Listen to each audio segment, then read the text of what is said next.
This conference will now be recorded. Jacob Hostwick. Present. For Department of Transportation, Linda Wilson. Here. For PRTC, Joy Hines. Ben Mathis. For National Park Service, Kristen Hawkins Spalding. Here. For GWI Connect, Lee Anderson. I'm not reading it. For Friends of Rappahannock, Adam What Lynch. is it? Here. It's the same thing. For Is it like their Disability pen? Resource Center, Debbie Foltz. It's called a Z-Fold. Nice. I think it's kind of join I got a online. tablet. You know, it's like the. For Fredericksburg Trails Alliance, Rob Maple. At present. For Potomac Heritage Trail Association, Jim List. Sure. And also for the DRHT. Also here. For Fredericksburg Cyclist Club, John Summer. Here. And Stan Huey. Virginia Bicycle Federation, Brantley Tyndall. And citizen representatives, Kevin Whiteman, Kristen Harding, Stephen Littlewood, Yamina Jordan, Aaron Frank, Let's see everybody. John Leisher. And that is everyone. Okay, now we will move on to approval of the August 26th meeting agenda. Does anyone have any changes to the agenda? If not, can I get a motion for approval? So moved. Jacob, second. All in favor? Aye. Opposed? All right, we will move on to item number 4, approval of the June 3rd CPAC meeting minutes. Does anyone have any changes or corrections to the minutes? On items 3, 4, and 7C, my last name is misspelled on the motions. The E is left out.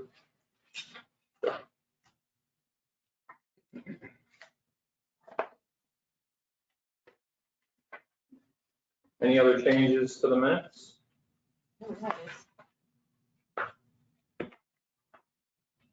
Move to accept the minutes with correction. Second. All in favor? Aye. Opposed? All right, next part of the agenda is public comment. Is there anyone here from the public who would like to speak at this time? Hearing none, we'll move on to item number 6, administrator report. Mr. Olis. Oh, hang on, sorry, Mr. Chair. We do have a public comment that was submitted to us that I Okay. can read. So this is a public comment from David Lee Gale. He writes, this was received on June 11th this year. He writes, my family has loved to bike most of my life, and we try to instill an interest in our children as well. And I am concerned about the increasing number of cyclists who exercise on secondary roads in our counties. I feel the same desire to get out and pedal a long ride. The feeling at the finish is pure satisfaction.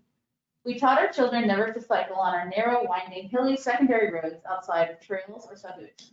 The sight distances are sorely inadequate, and the differences in vehicle speeds and weights on these roads can create extreme hazards for both rider and driver. Vigilant drivers are thus required to operate as though on a trail designed for the speed and characteristics of bicycles, rather than a roadway designed for the speed and characteristics of motor vehicles. In the interest of safety, I believe it prudent to prohibit bicycles from secondary roadways with no shoulders and limited sight distances. This would require action by the Commonwealth, of course, and FAMPO has recommended successful solutions in the past.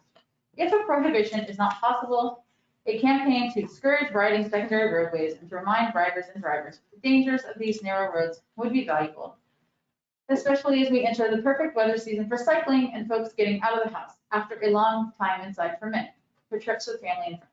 Thank you for your efforts to meet the challenges of improved transportation in our region. Thank you, Carrie. Mhm. Okay. Mr. Olis, like to continue? Thank you very much.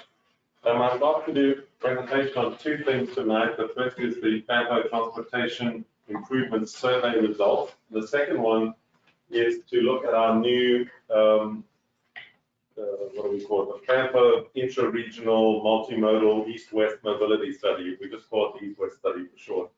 So I'm going to do that now, but I'm going to run through these slides quite quickly because there are a lot of them. I've tried to condense it, but it's still 25 or 26 slides. So please do ask questions at the end. Also, Carrie assures me that she will email all of you a copy of these slides so you can look in a little more detail than perhaps you can in the meeting on the screen. And please feel free to email me, hollis@gwregion.org, and I'll happily answer more detailed questions and help you further to understand some of the detail on the slides. But because of the time and the large number of items on your agenda, I'm going to go through these quite quickly. Can everybody hear me? I know with my accent and then you add a mask onto it, it can be sometimes difficult to understand. So can everybody hear me? You're fine? If you can't, wait. All right, let's have a go. So the survey, actually, let me go back. The survey is conducted from 25th of May until June the 18th. And typically, FAMPA in the past has had survey responses of about 100 to 225 people. This survey, as you'll see here, we had 1,060 survey responses and 1,071 individual written comments. So that's the record. It's the most successful survey that we've had as FAMPA so far. And I checked with my predecessor and he assures me this is the most successful rate of responses we got to a survey. So we're quite proud of the fact that people got stuck in, and it was 19 questions. So it's a long survey you have to fill on your phone or on your laptop. So to get this number of responses, we're quite proud of. We think that's a good survey. And we used virtual distribution and also flyers in person and so on. It was a great response. We're very happy with that.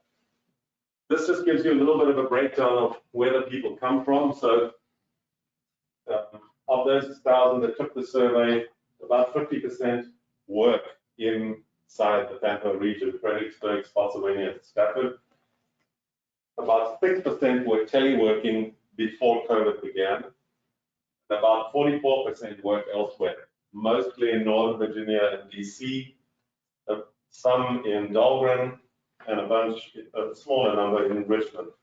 So that just gives you, and you can see that displayed over here. You can see a couple in Richmond, a lot in DC and Northern Virginia, and most, the biggest numbers in FAMPA itself. King George, these are mostly Dahlgren folks where they work.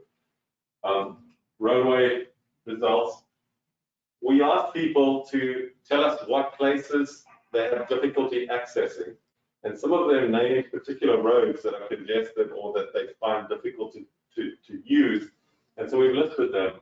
The I-95, we have the most complaints about. Route 3, Route 1, Route 17.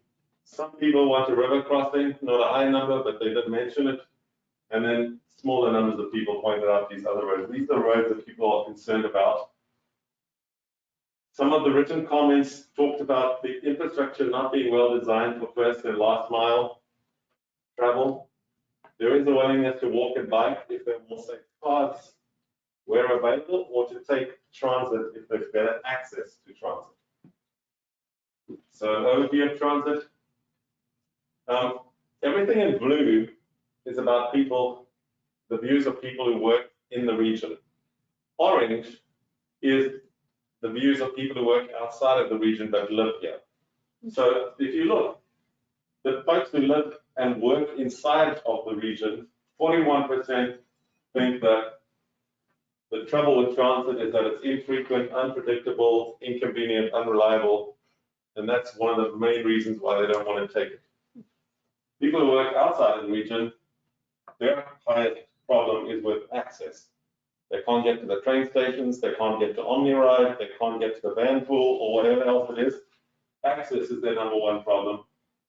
And you can see that the secondary problem for people who work outside the region is also that it's unreliable, unpredictable, etc.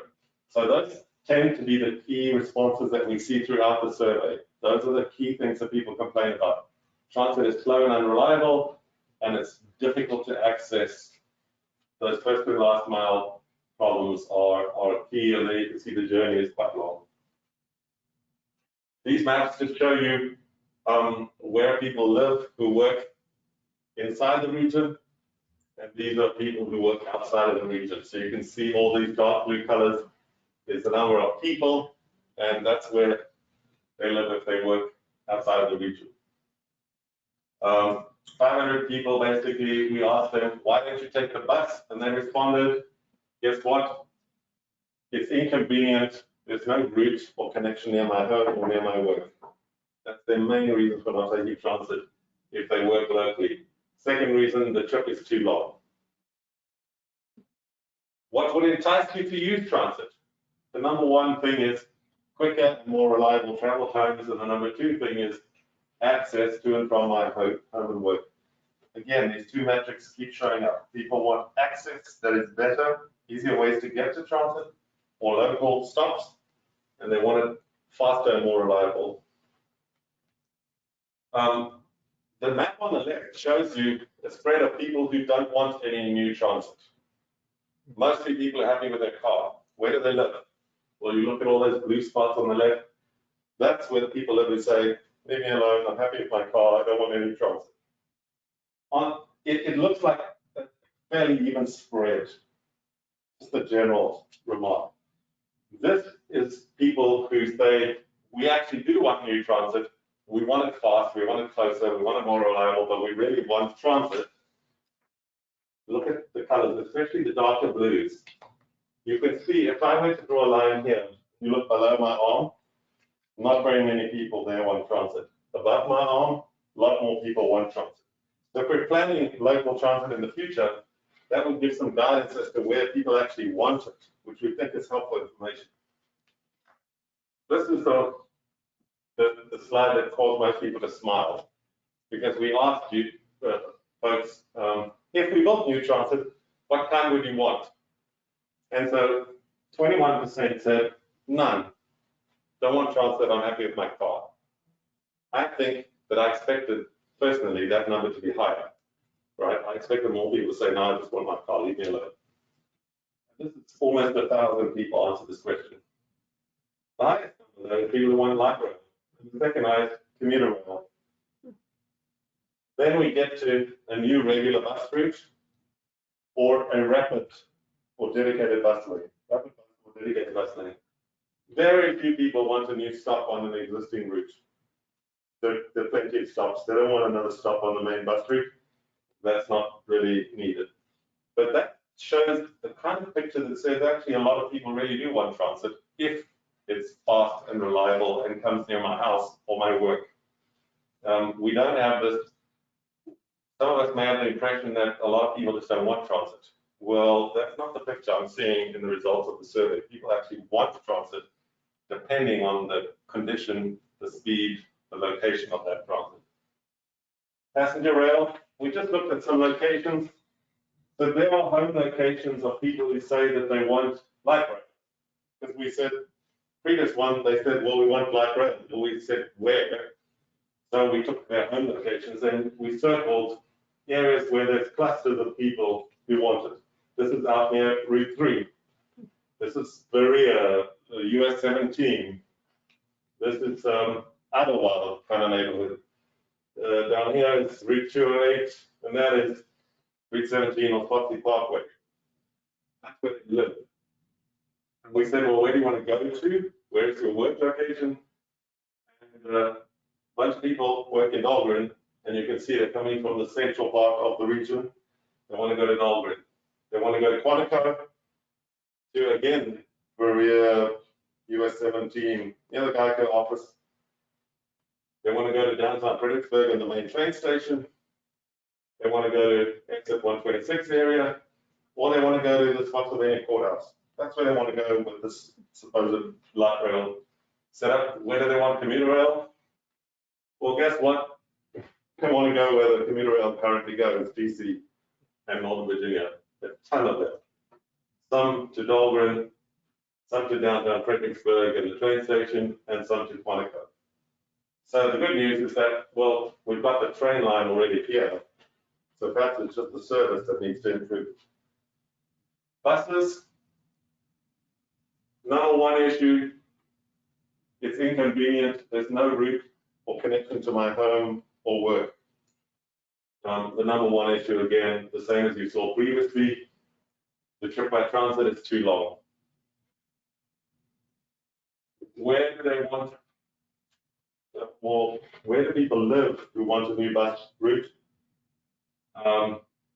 This is around the Leland train station.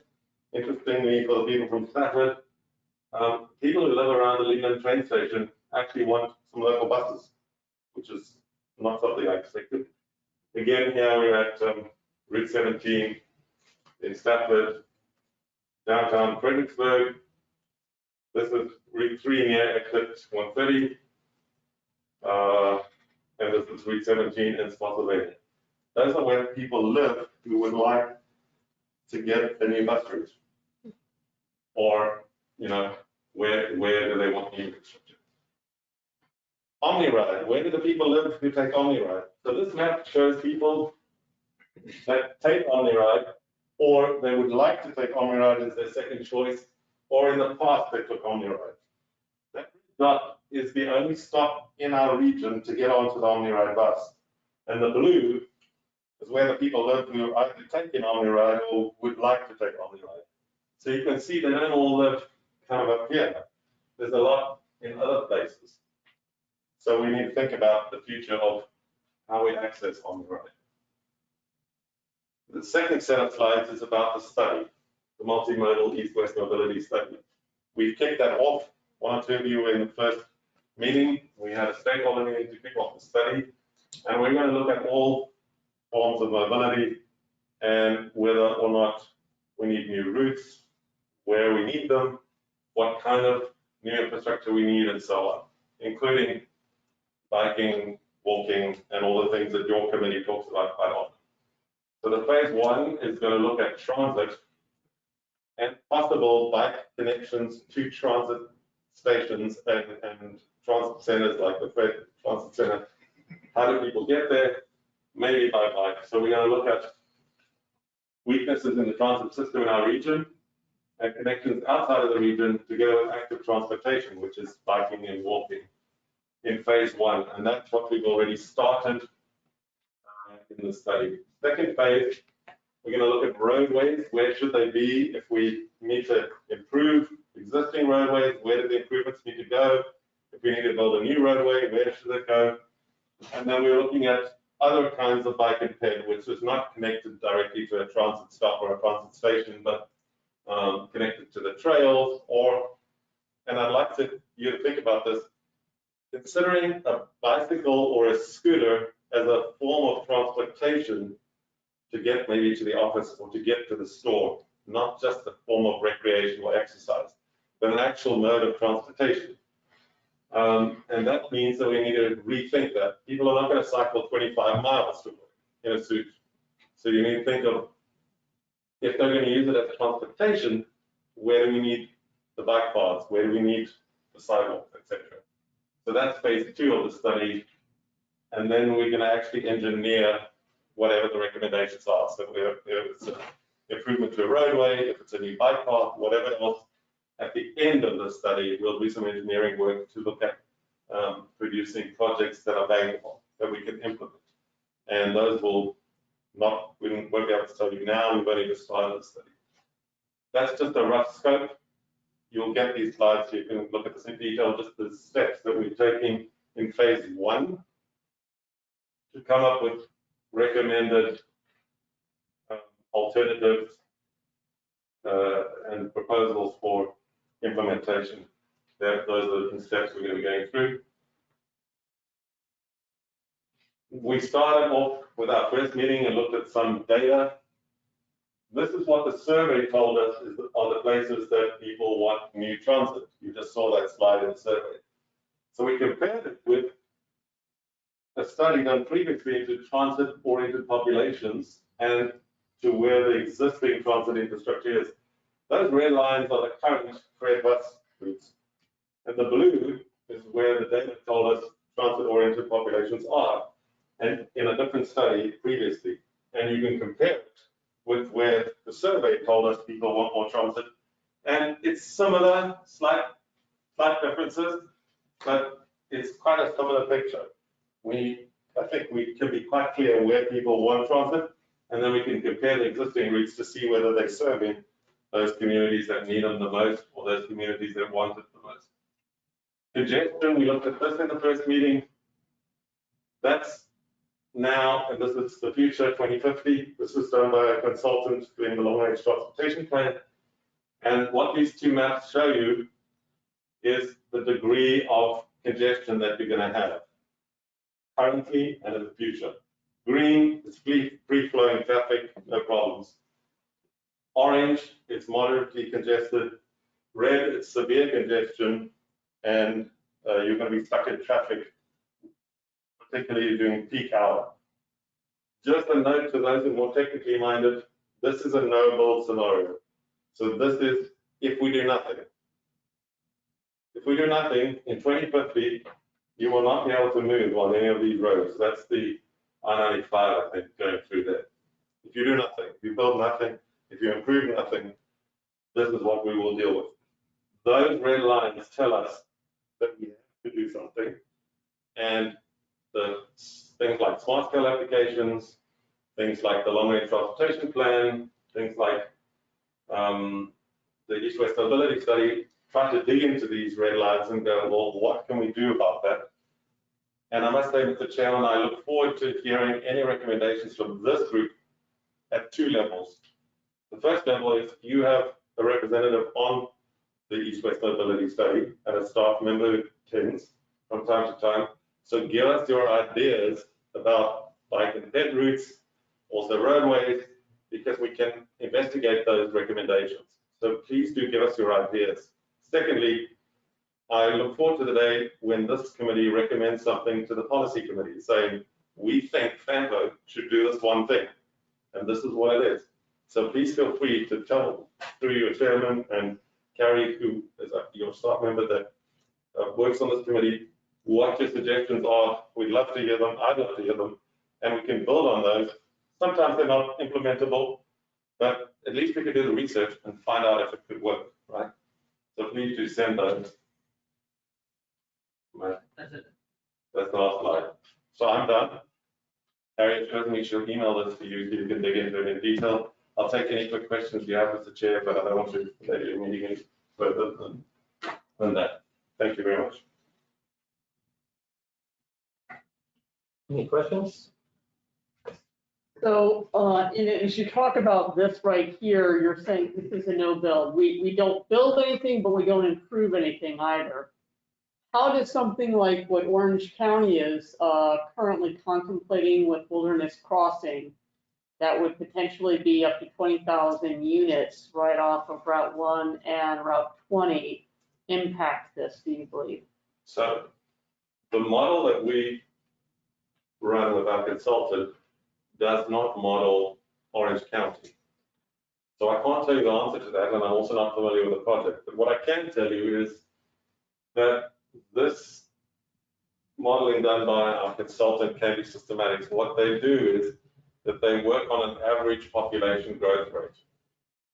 And they adjust it when a local county or city of Fredericksburg says, by the way, in that particular neighborhood, we're going to have another 500 homes. Then they adjust it. So we've just gone through a process of verifying the data and making some adjustments.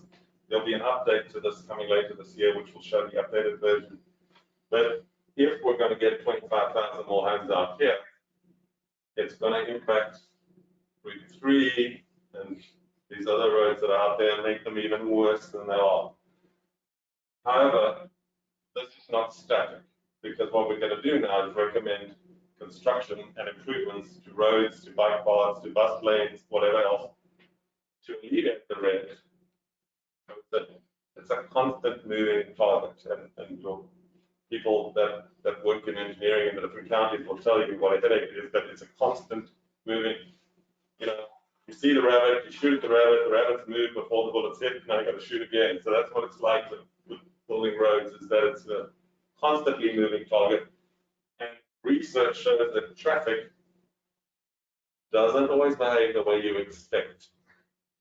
So there are lots of, I'm not going to belabor you with an explanation, but I mean, you could do things like road diets. You could take away a lane, and then the traffic does weird things that you wouldn't expect, and the model can't predict those results. The model only predicts very simple, basic results. But that's a good point. Anything else? Yeah, I've got a question. Yes, in our region, is there any information or data about how current users of transit get to the transit stops, get to a bus stop or a train station? To me, it's always been, as you indicated earlier, how do people get to transit? I think you alluded to that, but I'm not sure I saw much other information about it. So there's a guy who can answer that question partially. The answer is there's some data, but it's not complete. But Yeah, let him- I can add a little bit to that. So, depending on what type of transit you're talking about, for instance, for VRE, the VRE conducts surveys, I think every few years, which include home work locations, or home locations of people, and what mode they take. So it's one of the ways you can get data. Similar, Jigger Ride Connect runs van pools, from or supports van pools from park and ride lots. So people drive to the park and ride lots and take van pools going north. So that's another method. And then we also have a thing called streetlight data, which we'll talk about a little bit later on. And we can track, for instance, rail metrics with how people are getting to rail stations, for instance. So how people are getting to the train stations, most of them are driving. Most of them are auto-oriented. And the last one being, of course, express transit. Most people, I believe, walk to express transit. They walk to the bus stop. Mm-hmm. So it's a patchy picture. We've got some data. New technology like streetlight data gives us more things than we had in the past. And Matt also puts occasionally out counters on the bike paths to check how many people are cycling and walking, so that we can. So we have a patchwork of data.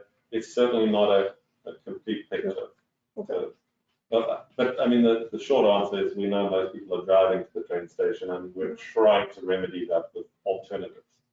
The other question I had, and the information about all those homes coming up right over our Border. The county tells us that maybe we're really more talking about a multi-regional issue than really our little old region right here.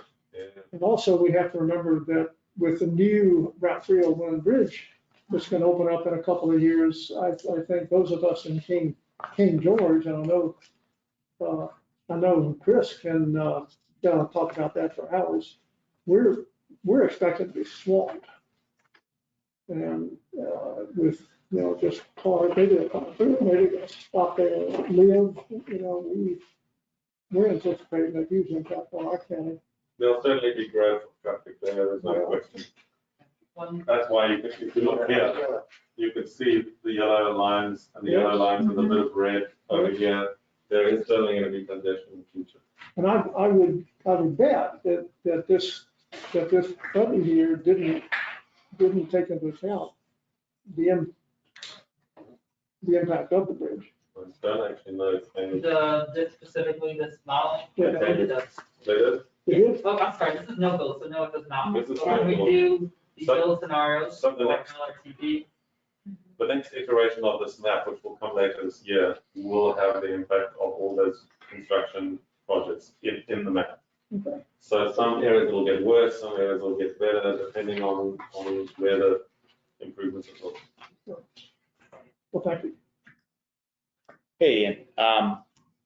So I was intrigued by how you brought up road diets. Road diets would seem to me to be something that has potential, because when you take away some of the lanes from traffic, that gives you space to do dedicated lanes for transit or for bike and pedestrian infrastructure.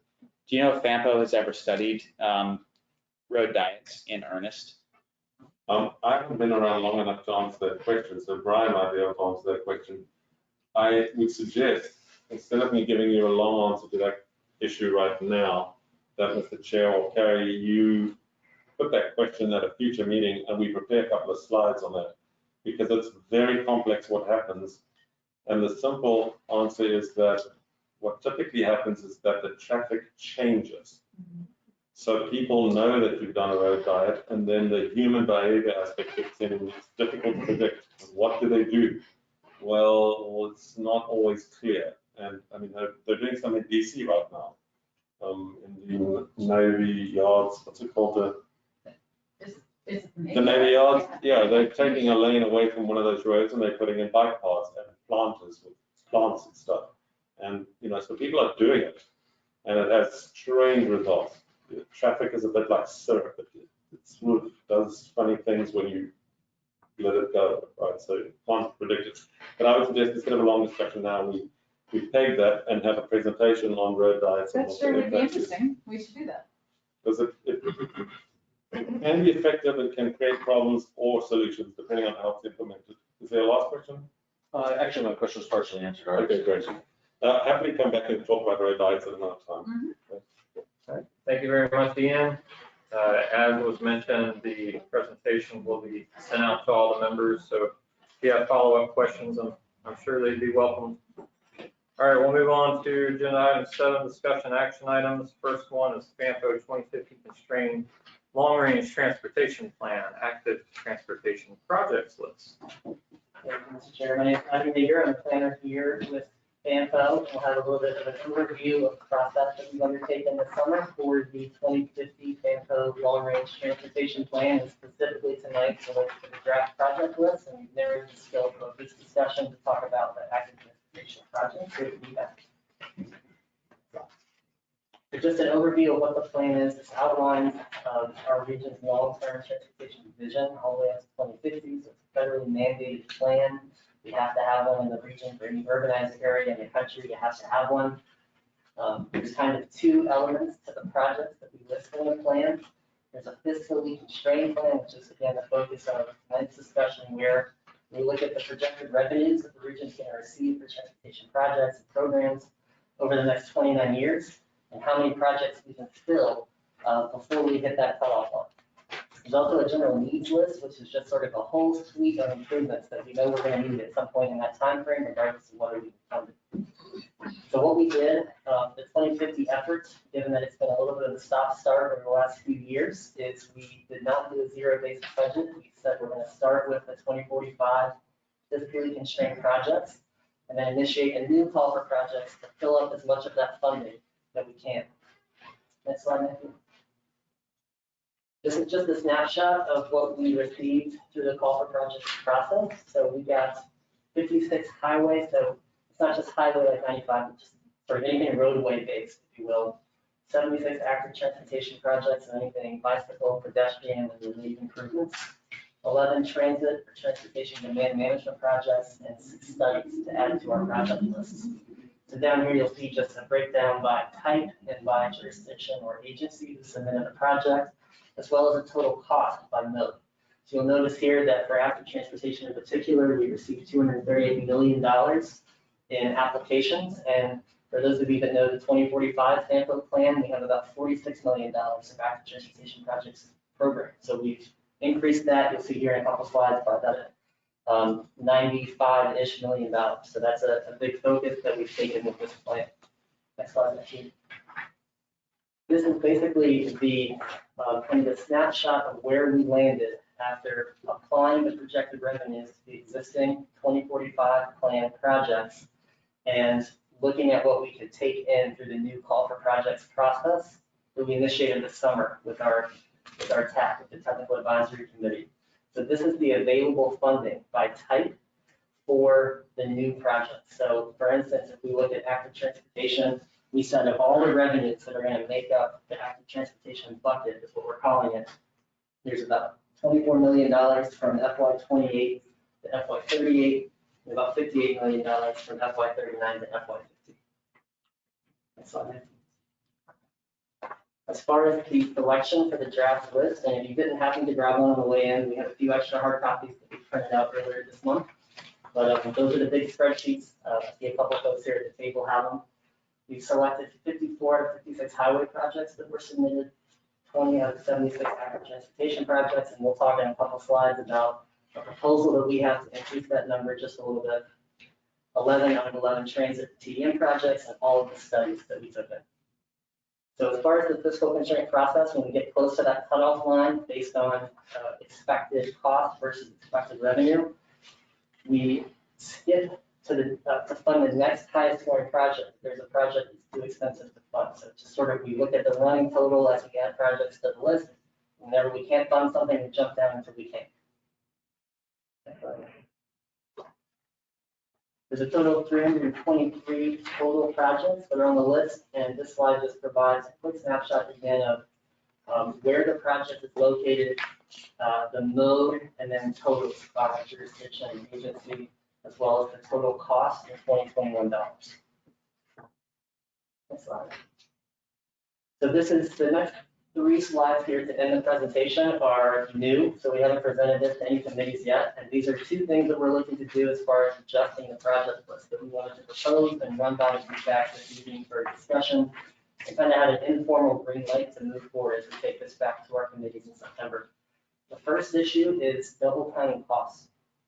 So in particular, what's happened with what we've noticed on applications we received on the highway list and the active transportation list is that a lot of scopes were overlapping. So what we're proposing to do is add, let me just give an example here to sort of make it a little bit clear to folks who aren't quite as familiar with the process. There's a couple of our jurisdictions who, when they program their own projects into their conflicts, will have highway project lists and active transportation project lists. They might call it something slightly different. And then there's some that will say, we'll look at a whole project with the roadway component and the active transportation and the bike type component, if you will, in the same thing. So what we're looking to do is if we got something where the highway project includes the active transportation project, we want to make sure that that's listed out explicitly too, and we're not double counting that cost. So that's what this sort of comes back to. We'll look at a couple examples in a few slides. And then there's also transportation alternatives program TAP projects. All of our localities in the Fayetteville region are looking to advance applications this month. That are due by October 1st, I believe. And so we're looking to make sure that those are on the constrained project list so that our applicants have a really good chance of success for getting funding for those projects. So what we're looking to do is treat 2 projects, one in Stafford County, one in Spotsylvania County, that didn't make the list on the initial pass, put them on the list, treat them as exceptions because we want to see those projects advance based on what the localities are trying to do with funding applications in real time. Next slide, Matthew.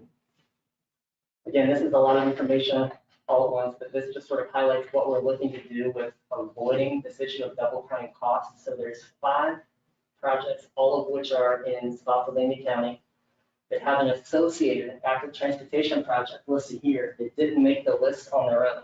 So it's sort of one and the same, but what we're looking to do is add these projects to the list and put the funding for these projects down on the active transportation side. So we put sort of what we're looking to do as far as our proposal from Fayetteville staff over here, and we can come back to this at the end of the presentation for discussion if need be. Next slide, Matthew. And then as far as the TAP project, again, like I mentioned, we want to add both of these projects to the constrained list for approval.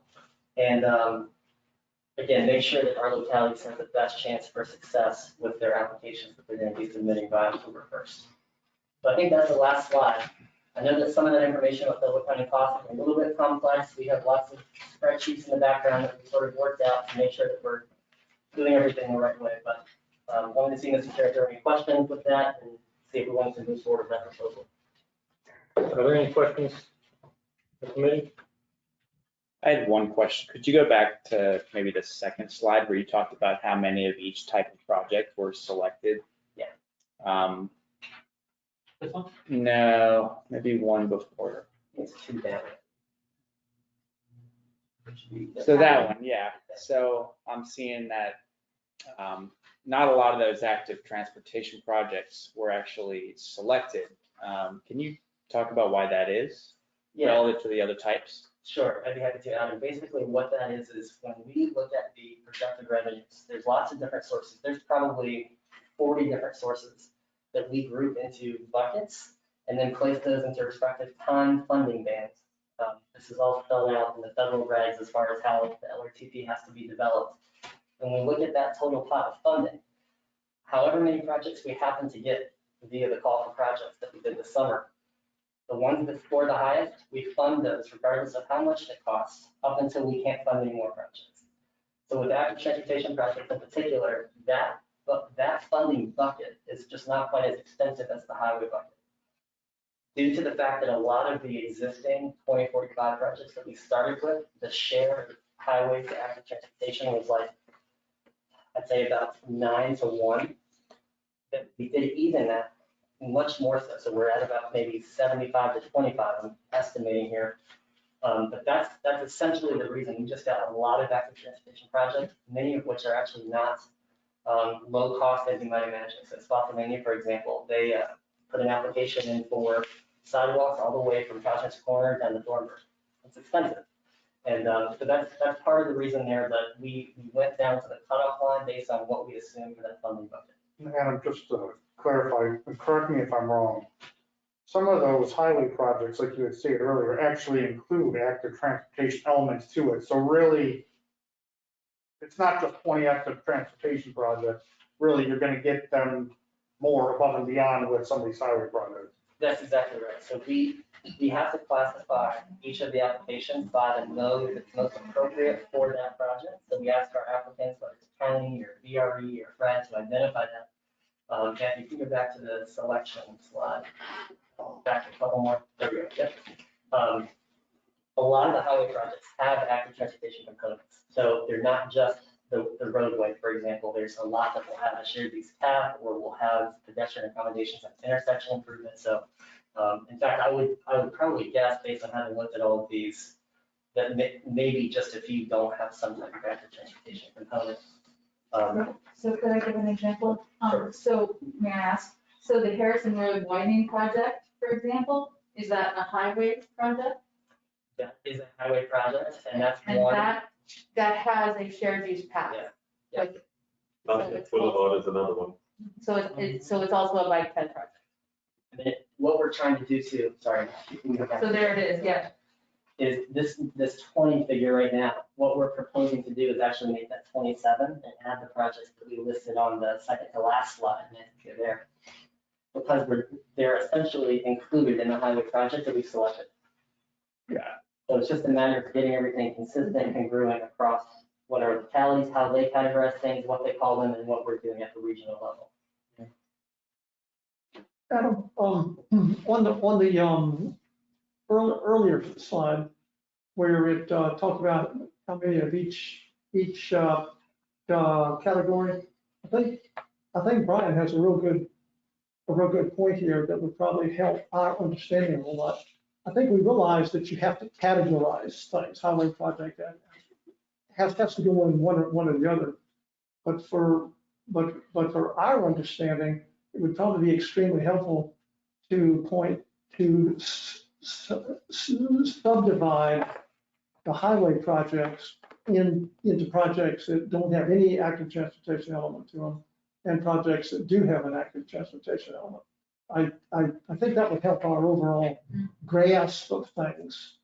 Yeah, that's a really good point, Jen. I think that what we try and do is we have a short description for every project. What makes it difficult a lot of times is because this is a long-range plan, it goes out almost 30 years. Sure. A lot of the project ideas are conceptual in nature. So if there's a project that Stafford County says, we think we might need this by 2045, it's not a pressing need, but we may need it. When they apply for that, all it might be at this point is we need to add a turn lane at the intersection and we'll make sure it has pedestrian accommodations. We don't have a firm cost estimate, a firm scope, a drawing, anything like that. So part of it is a little bit of guesswork. But what we try and do, Nancy, you can pull up do we have the draft project list in here? Yeah, it should be further down, go to like page 10. There we go. It's a little bit difficult to see here, but if you have a printout, you'll see that we have a short description, so you'll see the ones one by one that have the transportation components. That's a fair point, that it might be better for us in a setting like this to make sure we sort of delineate which ones do and which ones don't. It would be helpful for us to have a broader picture of the total scope of things. Because if you look at that slide that says all these highway projects and very, very small number of active transportation projects, we would want, not that we're ever discouraged, but it does come across as a little bit discouraging. What about? And it's not really the total picture. So can I just, sorry, interrupt. The point I think is well taken. Mhm. And I think we can ask the staff to indicate out of the 54, which ones have active transportation in the next version of this document that we show to our committees. It's not complicated. It's a yes, no thing. We'll just say 20 of the 54 have active transportation projects built in, and we'll just indicate it on the slide. It's real easy to do. The other thing that I just want to point out finally is that this is all, I'm going to use a really naughty phrase, but it's imaginary money. This is not actual money. We don't actually have this money yet. It's an estimate of what we think we're going to get and an estimate of which projects we think we're going to build. Both of those things are going to change before we get to 2050. I can promise you that. So this is an estimate of how much we think we're going to get and an estimate of which projects we think we'll be able to build, because we have to put that in the long range plan. All of that's going to get tweaked every time new projects come, funding changes, Congress decides to vote a different amount of money than what we were anticipating, then all of this changes again. So it gets updated every, I don't know how often, Adam, but every year or two, we update this thing again because they come along with different amounts of money. People ask for additional projects that were there, or things like Smart Scale suddenly approve a bunch of projects, and then we have to make sure we got them in here. So it's a moving target. So it's a guesstimate at this stage. So kind of building on that, quite often, once the project gets started, supply costs go up and whatnot, and they have to start cutting things. And quite often, the active transportation is the first thing cut out of the project. The sidewalks go away, the trails go away. Will we be keeping track of how much was promised towards something other than a roadway and then never happened? Yeah, I think that's a really good question, Lee. And part of what we want to make sure, and this is a little bit what Ian was suggesting, is that we're not allocating any funding. So the only thing this says is a planning level assumption for what we think we can fund based on what we know today and what the region wants, what the region needs, right? So if a project scope were to be cut back because the cost estimate goes up, there's not enough funding for it, that's a project level in real time change that happens that the localities and VDOT or DRPC would have to work out. That's much more granular than what the level that we're at with LRTP. So what we're trying to do is enable and unlock funding so that the region's transportation projects can move forward. When that happens, you're right, a lot of times that's the elements of the project that get cut back. But that's a locality and VDOT decision in real time with real dollars and cents. What we're talking about here is not allocating funds, but unlocking a gateway to receive funding. Absolutely. No, I was just, it would be interesting, I think, to see, because you see these, oh, we're gonna spend this much on pedestrians and bikes and active transportation, as opposed to how much actually gets spent. And I know this isn't what that's supposed to be, but I just thought it might open a way to do something. Sure, and I think that's an interesting idea. I'm sure we could look at, even from Smart Scale Round 4, look at what was planned, what was in the application, and then by the time we get to 2028, 2029, see what actually happened based on the scope that we submitted and got funding. And then there'd be that in the localities that are great parts. Yeah, there you go. I'll stop talking now. All right. Any other questions before we wrap this one up? Adam, are you looking for a motion to basically accomplish what you have on slide 8, or just general? No action is required. We just basically want an informal green light to proceed as indicated with the two adjustments we're looking to make. Great. I think it's a good approach. Thanks, Al. All right, moving on to 7B. SAMPO 2050 Active Transportation Plan Update and Meeting Frequency. Ms. Barber. Great. So my apologies, I have to do this. I've been vaccinated, but I'm covering the mouth anyway, and I can't breathe. All right, I'm heading up to work on the active transportation plan update over the next few months with your help. So this is the Just on the board, Doug. Right, You're rolling. there we go. All right, this is the basic draft outline for the plan. So chapter 1 is going to consist of the introduction, background, vision, goals, and objectives. Chapter 2 is going to be existing conditions. Basically just the region, what we've got right now. Chapter 3 is going to be planning for active transportation, why and how we do it. Chapter 4 is going to be the recommendations. The localities, this might be a little nudge, are currently working on your needs list. So I need you to wrap those up and get them back to me when you can. And then chapter 4 is going to be funding scenarios, sources, and the constrained list, which is what Adam presented. So tonight, in the next couple slides, I'm going to have you look at the vision statement and the goals and objectives that I worked on and make sure that they are acceptable to you. And that's all we're going to have to deal with tonight. What I'm going to ask of you is to meet twice more, once in October and once in November, so that you can go through the rest of the plan, so we can get it all finished up, so I have the draft ready in November. Will that be amenable to all? Meet the first Thursday in October and the first Thursday in November. That is your action item first before we go through the rest of this. So I guess what I'm doing, Mr. Chairman, is would you call for that for me? Okay. All right.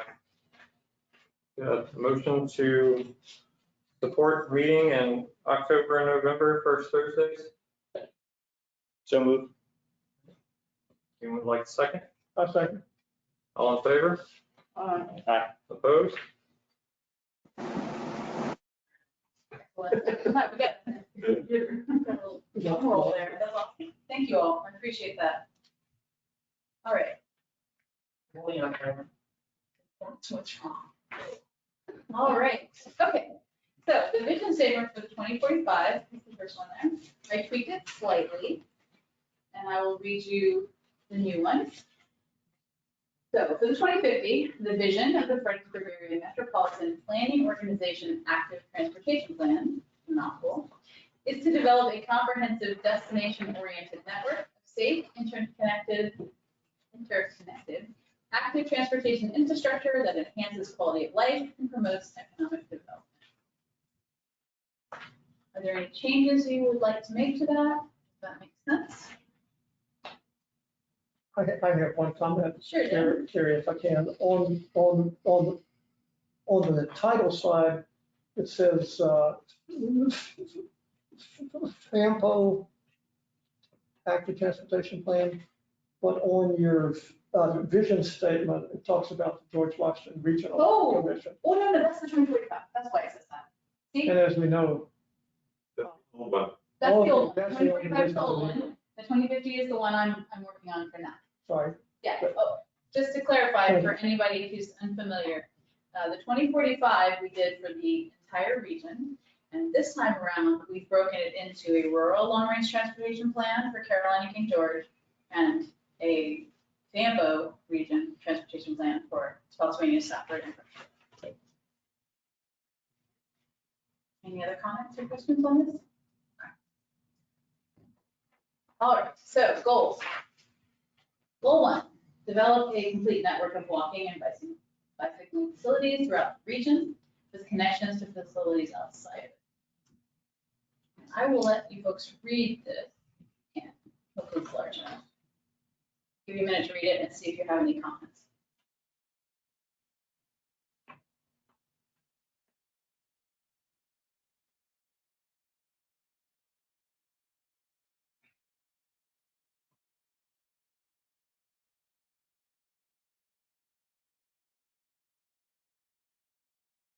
As well as goal 2, ensure the network is widely accessible and safe for all users. Gary, a quick Yes. question. On cross barriers safely, are you speaking mainly towards just road crossings, or are there other barriers that you're thinking of there? I'm thinking of road crossings. Yeah, if you have like a piece of infrastructure, and something is blocking it like a road. Although, are you thinking of any other barriers that I? No, not really. I was just thinking make it a little more clear, I think, to change it to establish safe road crossings. or something Okay. along those lines. Yeah, that sounds good. Since this is sort of a long-term one, I wonder if there's a component of this that we could talk about sustainability. I'm particularly thinking about climate change and how that is dealing with making some areas wet significantly longer amounts of periods of the year than it's been in the past. And it seems like that's one of the things that we might want to also sort of just wrap into this, is Okay. thinking about how we deal with sustainable aspects. So would that be under one of these goals, or would that be a different goal, like a resiliency goal, maybe? Good question. I don't have the answer to that, Carrie, sorry. No, that's all right. You don't need it like right off. Okay, so maybe I should think about a resiliency goal. I have a question. Are these goals supposed to be in order of priority? No. Okay. Yeah, they're all, Yeah, because that first goal, to me, like that implies like long haul, long distance trails. I mean, if you're going between counties, like implying like something like the East Coast Greenway, right? well, we are working on the regional greenway.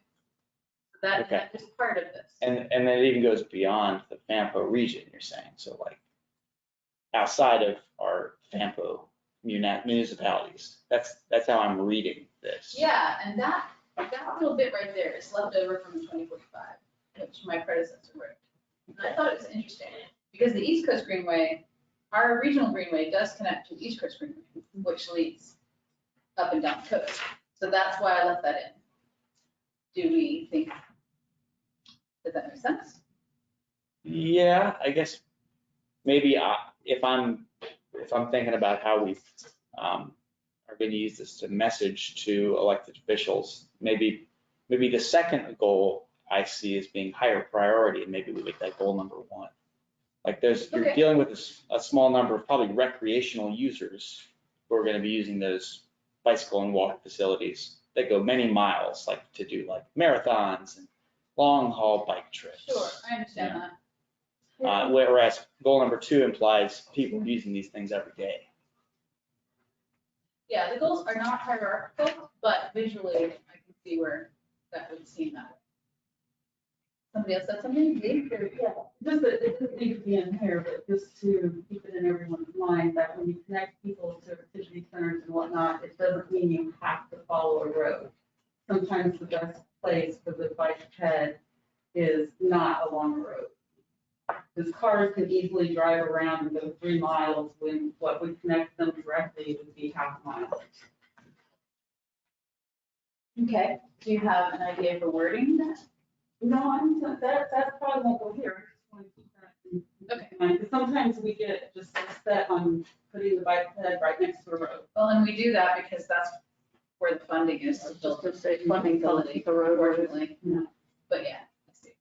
All right, any more comments on these, or go ahead? I think a quick comment, I'm just jumping into this, so this may be a discussion point as much as a comment, as much as something to move. But I was looking at connect people to activity centers and kind of saw that as a more rural or suburban style origin destination trip that would be typical for bike or non-vehicular transportation. Not necessarily acknowledging more urban framework, where you don't have so much of an activity center at a planner. Not to say, I'm a former planner myself, I acknowledge that. But thinking about having counties and areas you can bike easily without having an activity center, to kind of acknowledge that neighborhood should be improved. Does that make sense? I guess I use that like, pool, park, shopping, like all of those words. So. So I think this is population center, I think. This is population center a lot, and this is less so driven by numbers of people, more by the fact that these are destination areas. Or areas. Destination. Yeah. Maybe say connect people to and within activity centers, something like that. Is that? Well, I mean, downtown idea. Fredericksburg, within downtown Fredericksburg, there are several activity centers. Even though it itself. All right, we'll work on the wording. If you guys have any ideas, you can email me. How about that? If I may just interject really quick. Hi, this is Yamita. Sorry, guys. Miss, hi, how are you? Hi, Miss Barber. Hi. Hi, I'm on the call. I just wanted to add in a couple things. Number one, I really appreciate the fact that you are attempting to prioritize connecting the bike paths and also the greenway to existing infrastructure, because as someone who is just starting to get on the board and understand the depth and breadth of people who ride their bikes on long trips, there is actually a very vast demographic of people who love biking on long trips and love taking long walks. Past marathons do it every day.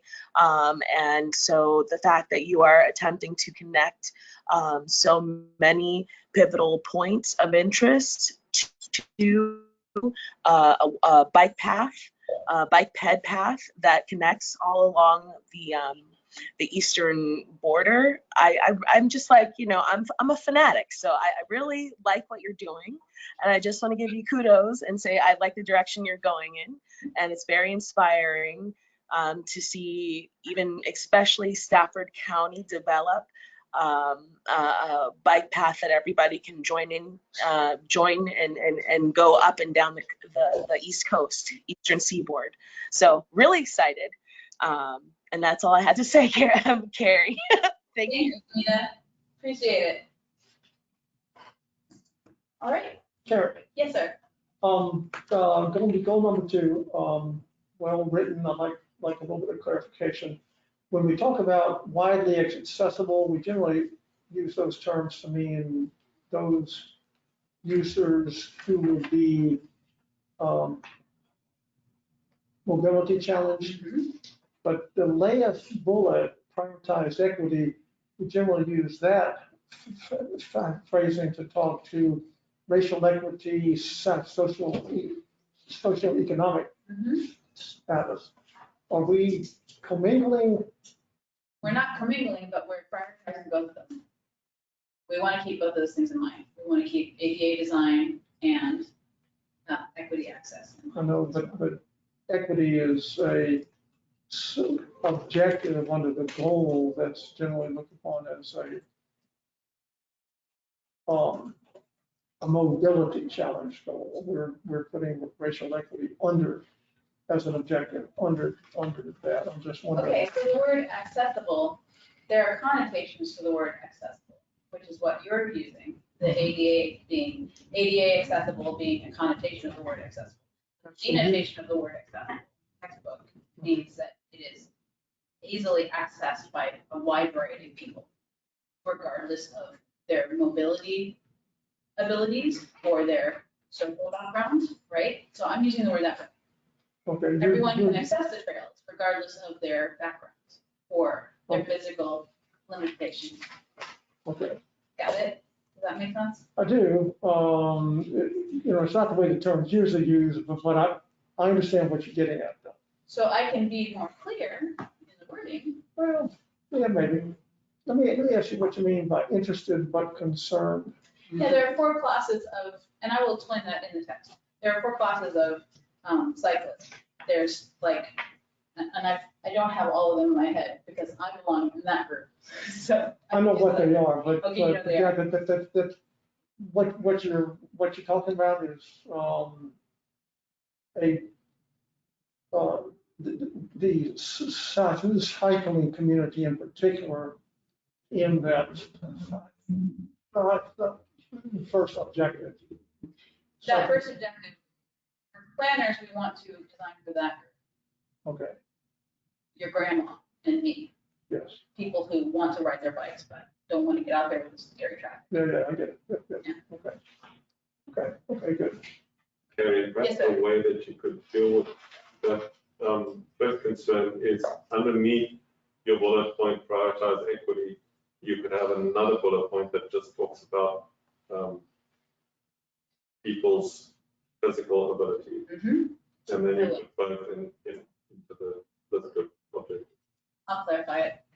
That's why I wanted other people's eyes on this, because everybody's brain works differently. How many total goals do you have? 4, don't worry, we'll remember those. No, I just want to make sure this wasn't it. Actually get the thing to move. Not you say me. Thank you. That was my fault. Oh, that was your fault, okay. Okay, goal 3. Develop strategies to increase the viability of active transportation as a mobility choice, not just for recreation.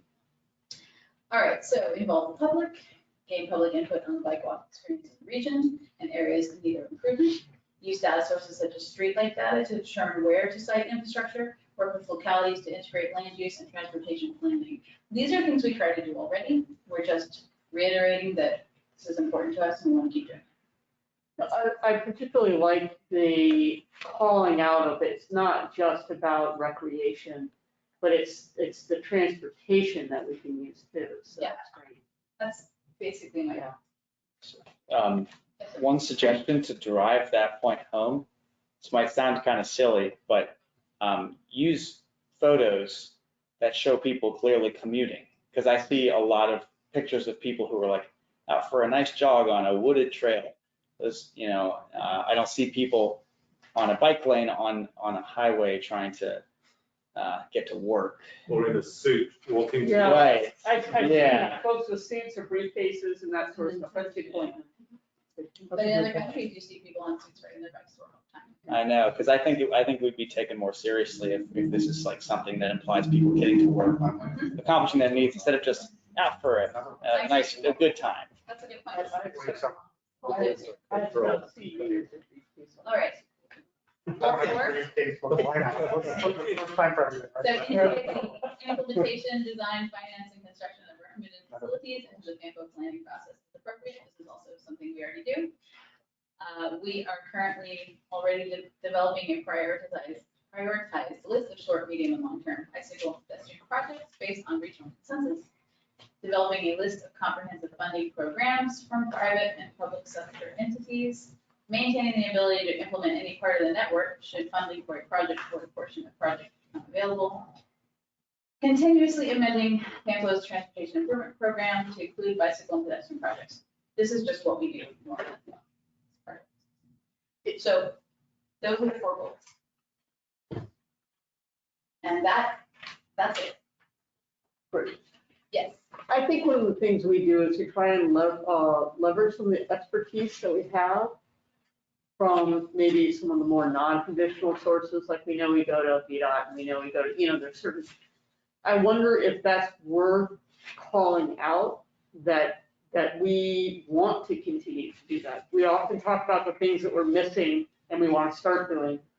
I'm wondering if there's not, I'm thinking particularly of goal number 4, calling out and saying, leveraging opportunities to partner, to bring in.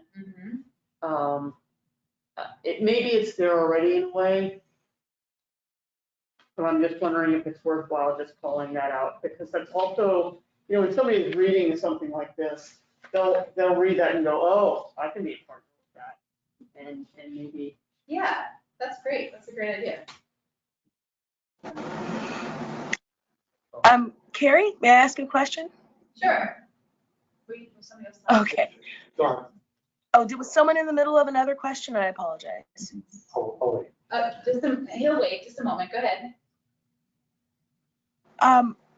I have this thought that I would love to work with the historic district. I don't know, historic center. I don't know what it's called per se, but historic planning organization, and work on wildlife preservation. The reason being that I'm mentioning it now is that it mentions in your goals and your slides that you'd like to gain public input on the bike walk experience in the region and areas in need of improvement. And what I'm thinking is I wonder if we could brainstorm, or if anybody else has had the idea that as there's all this deforestation happening in the local area of Stafford and the region, and Fredericksburg and Spotsylvania and King George and George Washington and all these places, there's a lot of tree cutting and a lot of deforestation, and a lot of animals are losing their homes. But on a human perspective, on a transportation perspective, I wonder if it's possible to have something that's like a wildlife preservation connector area. As mentioned in your previous slide in goal 2, to have connectors to infrastructure like recreation areas and such. If it would be possible to have like 2 in 1, a wildlife preservation strip or area or land or walkway or bike path that is specifically for like wetlands and cannot be cannot be used for other land uses, like building, and also serve as a bike path. Yes, so there's definitely opportunity for that. If you want to talk to me about it, we were talking about scheduling a call next week. You mean it? I don't know if I lost Yes, you. ma'am. Okay. I'm right here. Yes, ma'am. Yeah, let's talk about that offline next week because there are opportunities for that as part of the Greenway. Perfect. All right. Perfect. And if anybody else has the idea, wants to collaborate on that, I'll be calling her next week, as you heard. Thank you. Thanks. Jacob? Yeah, just a quick thought here, and I think that'll take me back to your point about partnering. And I think back in the day when I was chairman on this, I think I talked to you kind of offline about something that was kind of been, it's gnawed at me over the years, because in Spotsylvania County, we had a trailways master plan that was implemented or adopted back in 2012. We're starting to get our wheels, and some of these projects are starting to get funded. And a lot of it is tied to transportation project, because you better scoring. Shannon, title our trails now, we're going to get a shared use pathway, so it's Greenway. But I guess my problem is this, and I don't know if this is the venue to do this, but there are existing barriers to implementation of bike tech projects. And I'm going to give some examples. There are local regulations and standards that are outdated and not necessarily helpful to get the projects we need with private development. First of all, there's vague language that was built in the 1990s that really is not cutting it. And every time we do a development review, we're getting pushback. Well, language doesn't say that, or it's a trail to nowhere. This is something I even heard today. It's a trail to nowhere. We have this constant perception that whether it be through decision makers or development community who wants to save costs, citizenry, this perception out there that it's a trail to nowhere all the time comes up. It's a sidewalk to nowhere, trail to nowhere. And I can tell you, over the 14 years I've worked with the county, a lot of these sidewalks to nowhere, as projects are implemented side by side, because that's how we develop a lot of these through private development, all of a sudden that sidewalk does go somewhere. But it is an ongoing fight that we have to keep fighting over and over and over again. And I hate to say it, but stronger regulatory documents at the local level when it comes to site plans and rezonings, things of that nature would help us tremendously say, like, this is the expectation and make that clear. The other thing I would say is, we have had a lot of our successful trail projects have been through when paired with transportation. And the fact of the matter is there are staff resources that are transportation oriented. They have that background. They work with VDOT. There's engineers involved. There's project teams. When we talk about off-road greenways, though, and this is where those entities, that body doesn't exist. Yeah. That focus area, there's no engineers, there's no real department tasked with expanding trail systems off-road somewhere on a greenway trail. Our Parks and Recreation staff might be focused within parks, but if you want to connect Park A to B and C with a park system, I don't see the impetus. We've been able to successfully land a lot of large easements, but when it comes time to, we want to put this on a CIP and who's the entity that's going to go ahead and engineer design and fund that, I don't see it. And so I think that's a hindrance that a lot of localities may have. And another thing I would say is for some of these funding sources, I recently attended for transportation funding sources. They're limited in size and scope, There's only so much you can fund with an allocation of dollars. But even in the presentation for the funding, sometimes the pitch is kind of like, if you locality don't have the resources to properly execute all the rules and regs associated with this money, maybe you shouldn't go apply for that money. And so certain localities are basically, because of lack of staffing resources or know-how, they're immediately out. So I guess my suggestion here is how to try to remove some of the existing barriers to implementing some of these plans. I know within our Trailways Master Plan, we scaled back a lot of our greenways and rerouted them. We'd scaled back, but we rerouted them to road-based. So if we had a planned Old Plank Road widening project, we went to Old Plank Road, and now the shared use path is targeted along that. Just because I don't think the body of folks focused on off-road greenways exists. That's just the reality of the situation. You can't have one person do it alone. You need a team. And if you don't have all those steps, it's just not happening. So just thoughts. Well, they're important thoughts, and I want to get back to them in To speak to that point, why don't you add a fifth goal to speak to that, why don't you add a fifth goal to say encourage localities to adopt the Greenway plan and B, appropriate regulations to require the development over time of sidewalks, bike paths, greenway, etc. And the regulations that will facilitate such things to be built. And maybe even encourage, to your point, to encourage staffing that would allow for the development of those areas. So I'll be honest with you, our transportation staff, I love them. I get along well with them. As a matter of fact, one of the reasons we submitted so many projects is for years, I was never really brought into the fold on the CLRP. I recently got the opportunity, and we have all these projects. That's why we submitted 1 million, to be honest with you. But transportation tends to be focused with the road projects, and we're able to do a lot with that. But I don't know who the entity to work with on off-road greenway trails is. I don't know. May I interject really quick? Or Carrie, were you about to say something? I'm sorry, I'm not at the office there. May I interject for a moment, please? Yamina, if you could make it quick, yes, please. Sure, of course. There was a feasibility study to the gentleman who was mentioning the CIP, I think. There was a feasibility study for the Greenway, layout for the whole plan, coming all the way from way up north from like DC and farther north than DC and all the way down to past Richmond and past the Carolinas. So there's a feasibility study that I had the pleasure of being on, and what it did is a lot of in-depth research and analysis on understanding the actual need for something like this. And there really does exist a demographic of people, a rather expansive demographic, state to state, a demographic of people who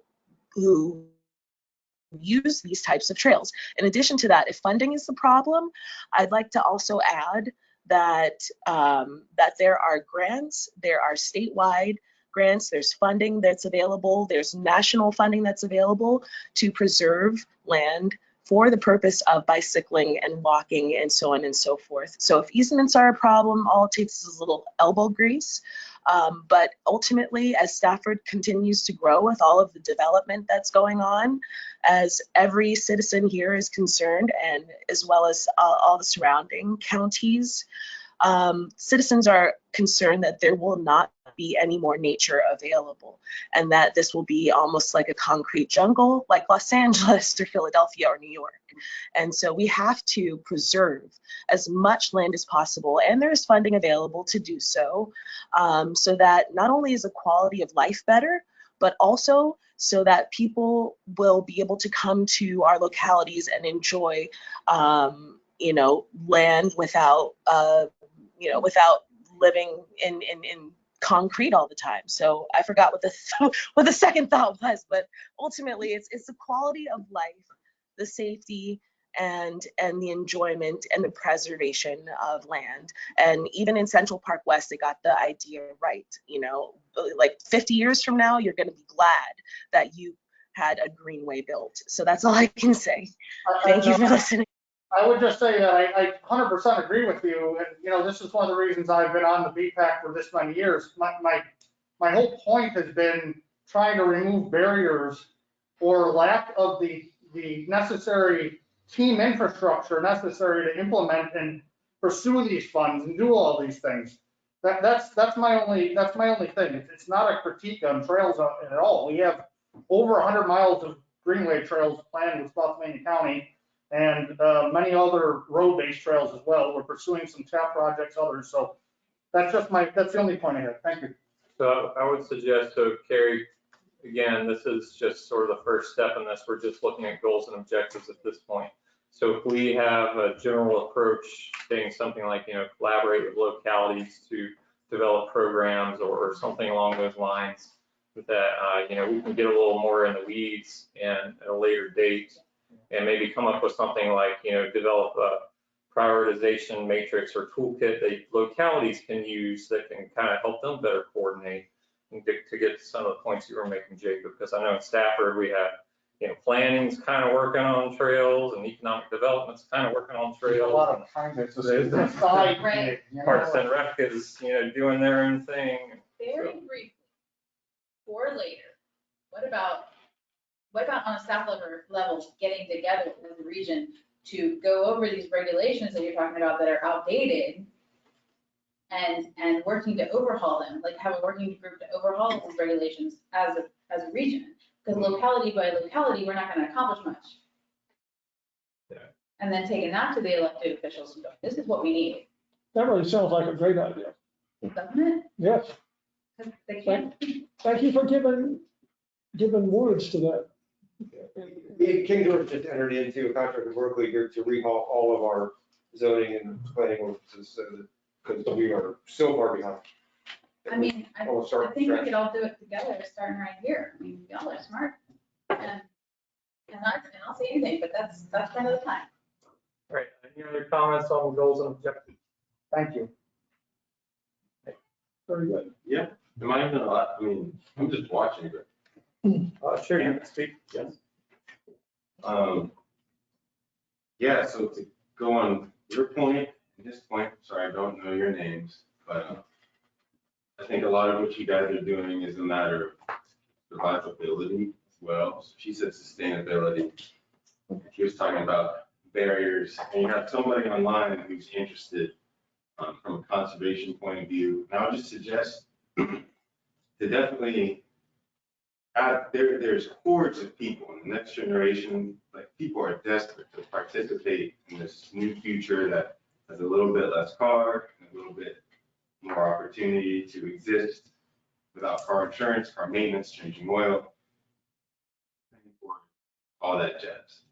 So if we keep building circles of interest groups, like every project is an opportunity to essentially rewild the earth. Every time you build, it's an opportunity to be like, okay, we're building, but we're also regenerating the land that is here, protecting wetlands, pollinator refuges.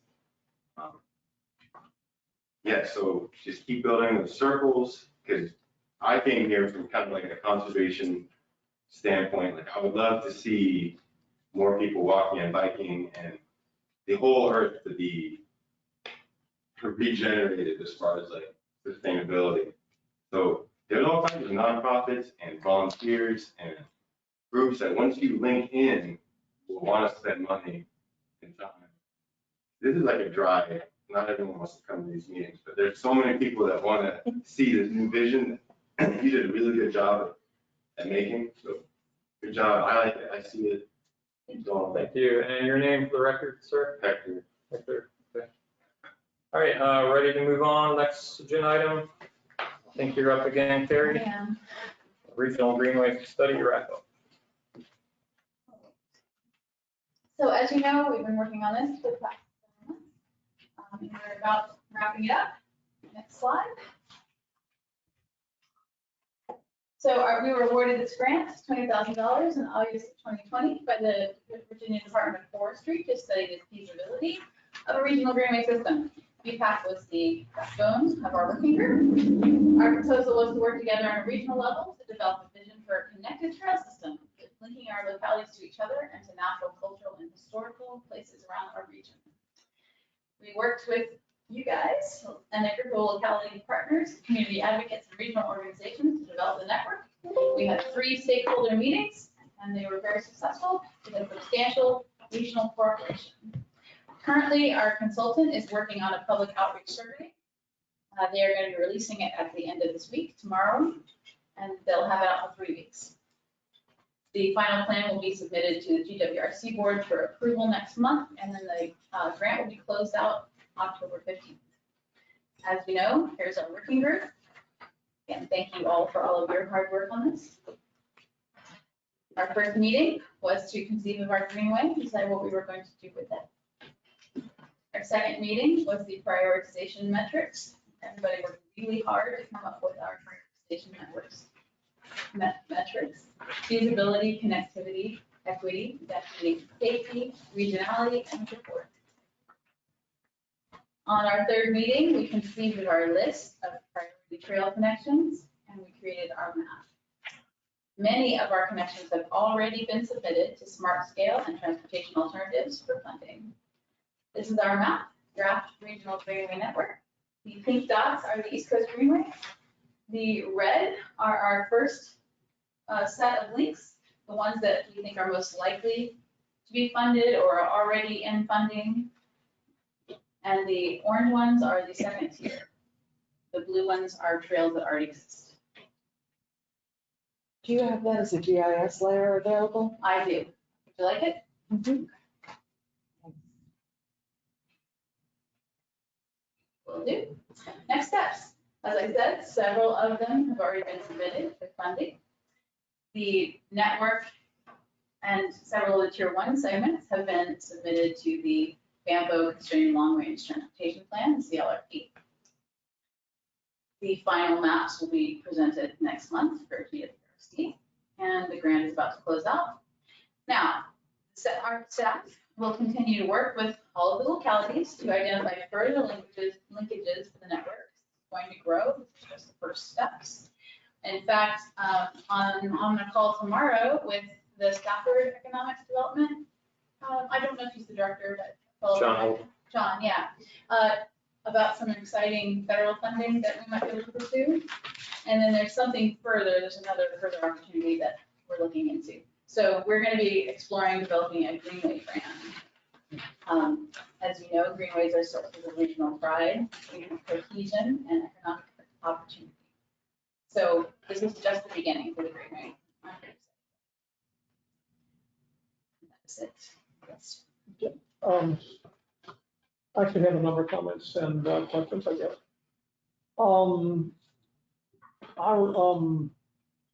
This conference will now be recorded. Some members of our board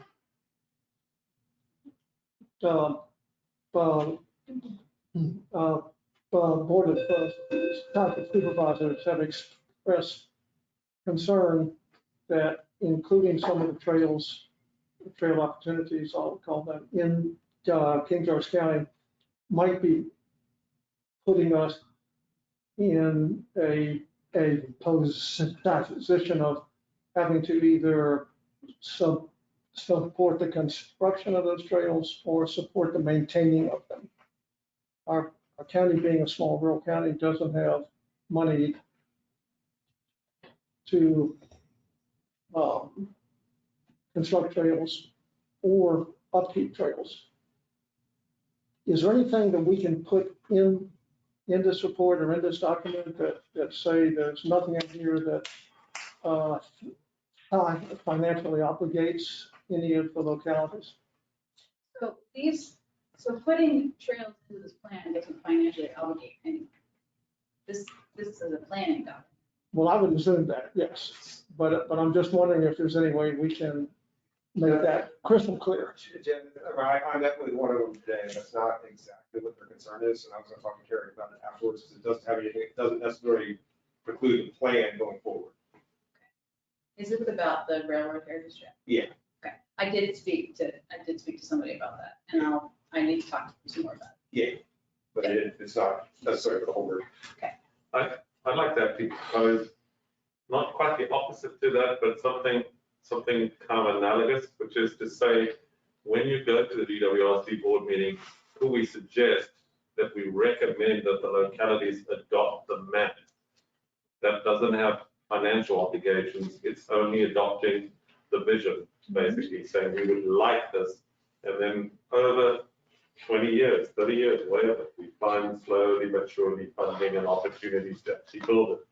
And the reason I say that is it would be a tremendously unifying thing between our 5 localities to finally agree on something where we actually all say, we all were part of this long process. We think this looks good for the future, for 2050 or 2060 or whatever. And we will step by step slowly work towards this together. And that gives, when we do smart scale applications, when we do CMAC and other allocations of funding, if we all already have a general agreement to the map, there's no fight then about what we're going to build. It's only an argument about when and how and the practicalities of it. But I think it would be tremendously unifying if all 5 localities were asked, and they could say no, but we asked them, would you endorse this as the future for the greenways? It doesn't mean you have to put any money in it. It means that slowly over time, we will try to build this together as 5 localities.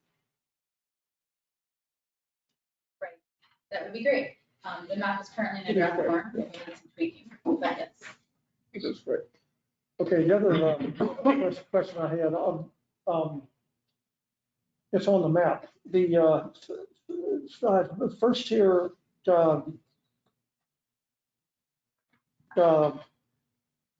links, greenway links, it calls out the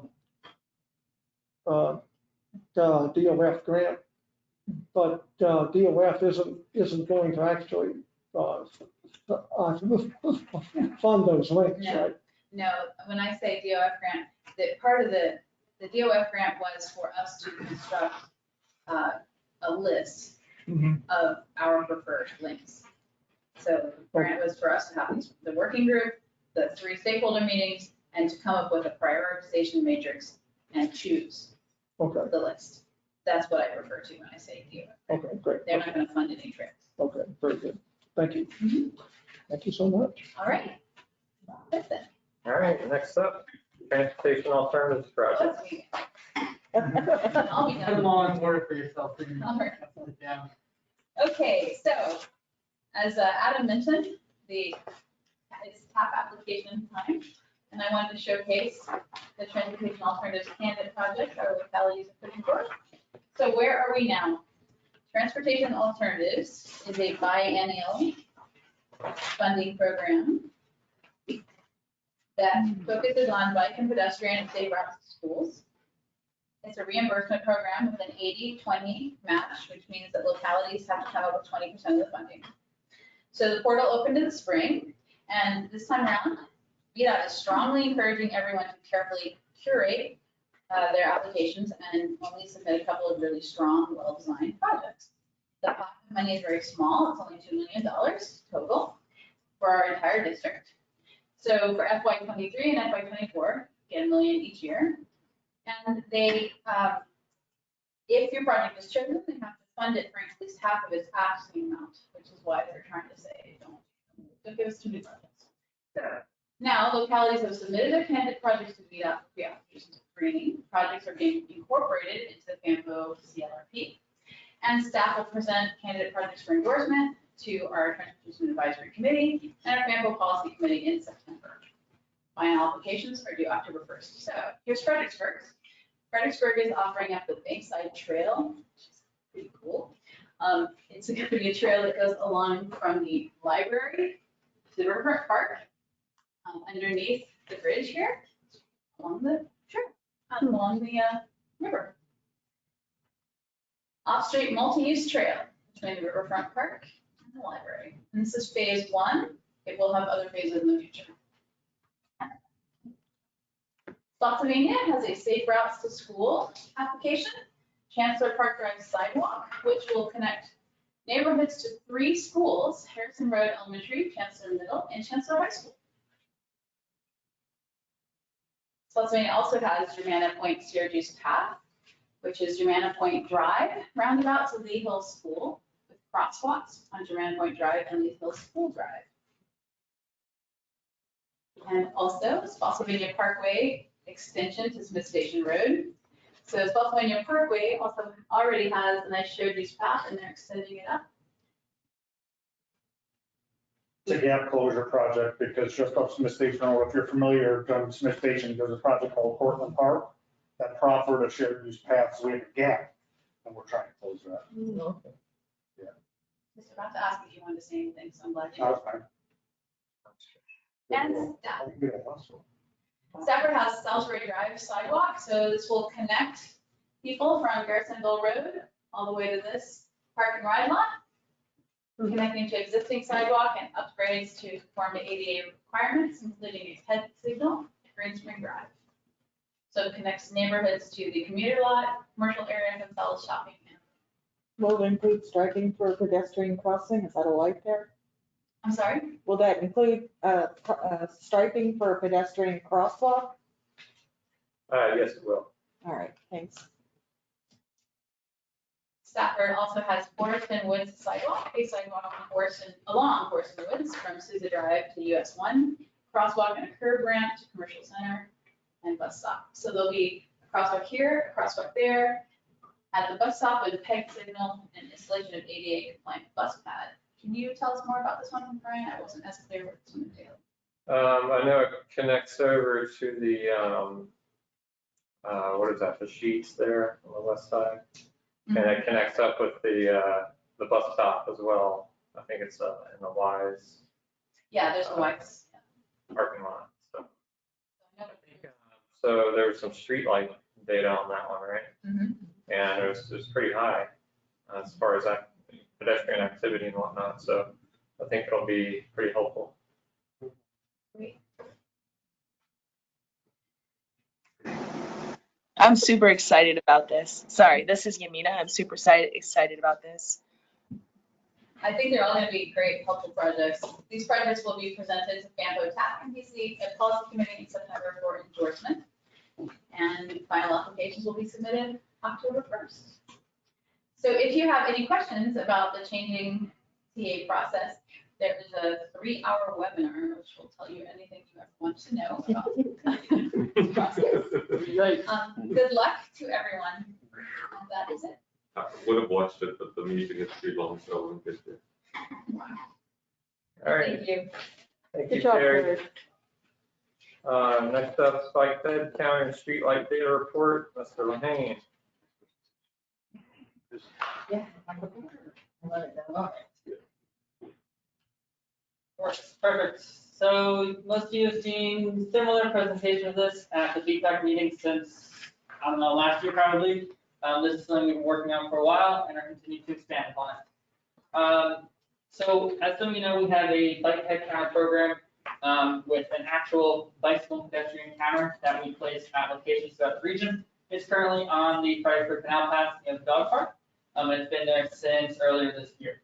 What we're looking to do, what we've been doing, is expanding upon this using streetlight data. So you've heard this mentioned throughout the meeting, on-demand mobility analytics platform that takes big data from mobile devices and turns it into analysis and travel patterns, basically. So for instance, we can use it for comparative counts for bicycle and pedestrian specifically, and can help supplement current counting efforts. One thing to note for bicycle pedestrians is an index. So it does not contain actual counts. It's an index of the region to use to compare between specific locations. So further, to kind of expand upon the last project, the last feedback meeting, expanding a bunch of different locations, just trying a bunch of random locations, see what we get throughout the region. So these are them here. And this is kind of a index of all that data and some of the trends. So I did it back through winter of 2020. So this is basically January through March, and then spring would be April through June. Summer would start in June. So you can see here kind of the uptick, of course, spring 2020 COVID, a big uptick, and then back down, back into winter of 2021. This data is available through April of this year so far. It's just interesting trends here. Of course, COVID makes sense, but pretty cool how we look at it here. Specifically, all those locations. So you can definitely see the canal path there, and the dog park being our top location in the region. The canal path is generally the most traffic trail in the region. And there are also other locations, for instance, North Camp Boulevard near Eustis Drive, Plantation Drive near Lions Boulevard, Bustering Parkway, Yellow Birch Drive, all higher locations as well. So these are all links on that map at the beginning, so if you want to look at counts specifically for that, you can compare those as well. One of the other things we can do is, of course, we can look at specific locations and compare those to different time periods. We can also do some other things, analysis by locality, for instance, how much traffic is within each locality. Regional trends, similar to that, origin destination, where are pedestrians who are using the canal path going to and from, where are pedestrians who are using the BCR trail going to and from, where are pedestrians who enter the quarry trail going to and from, where do they come from? And then the top routes kind of to get to a trail or to get to a business, people who walk, where do they go? What is their top route to get to and from certain locations? So what is the top route for people to get from, say, downtown Fredericksburg over to University of Mary Washington? What street do they take? Do they all take William Street? Do they all go through Kenmore Park? Things like that. So that can help kind of fuel analysis specifically for, as Terry is mentioning, some of the projects in the future. If we're looking at, for instance, some of the TAP projects are filling in holes. Are there people who are wanting to walk through those locations who might already take different routes, fill that in, support that? So just some interesting data here I'll go through. The regional trends, this is for all of 2019, for every single month, by the hourly time. So from 12 a.m. to 12 a.m. basically, for each month. So you can see the winter, the less pedestrian travel, and then the uptick, the highest month being in April. That's, I guess, the nicest weather. Then it gets too hot for people into the summer. One of the lower months in July in the summer, and then back uptick in August and September. So we're getting into prime pedestrian travel right now, so to say. And of course, their top periods being mid to late afternoon for most people who are out walking in our region. This is just for all three localities. So Spotsylvania, Stafford, and the city of Fredericksburg for all the months. And this is, of course, the index data, not actual counts, but what the index output says, how many people the index are out walking.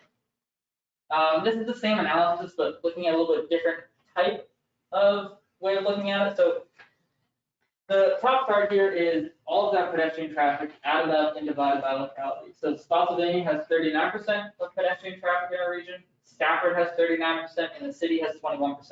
Comparing that with our population totals, Stafford has 48% of Faneuil's total population, Spotsylvania has 43%, and Fredericksburg has 9%. So there is an abnormal, maybe abnormal is not the right word, but a lot more people who walk in the city of Fredericksburg than, say, the percentage in Stafford or Spotsy, for instance.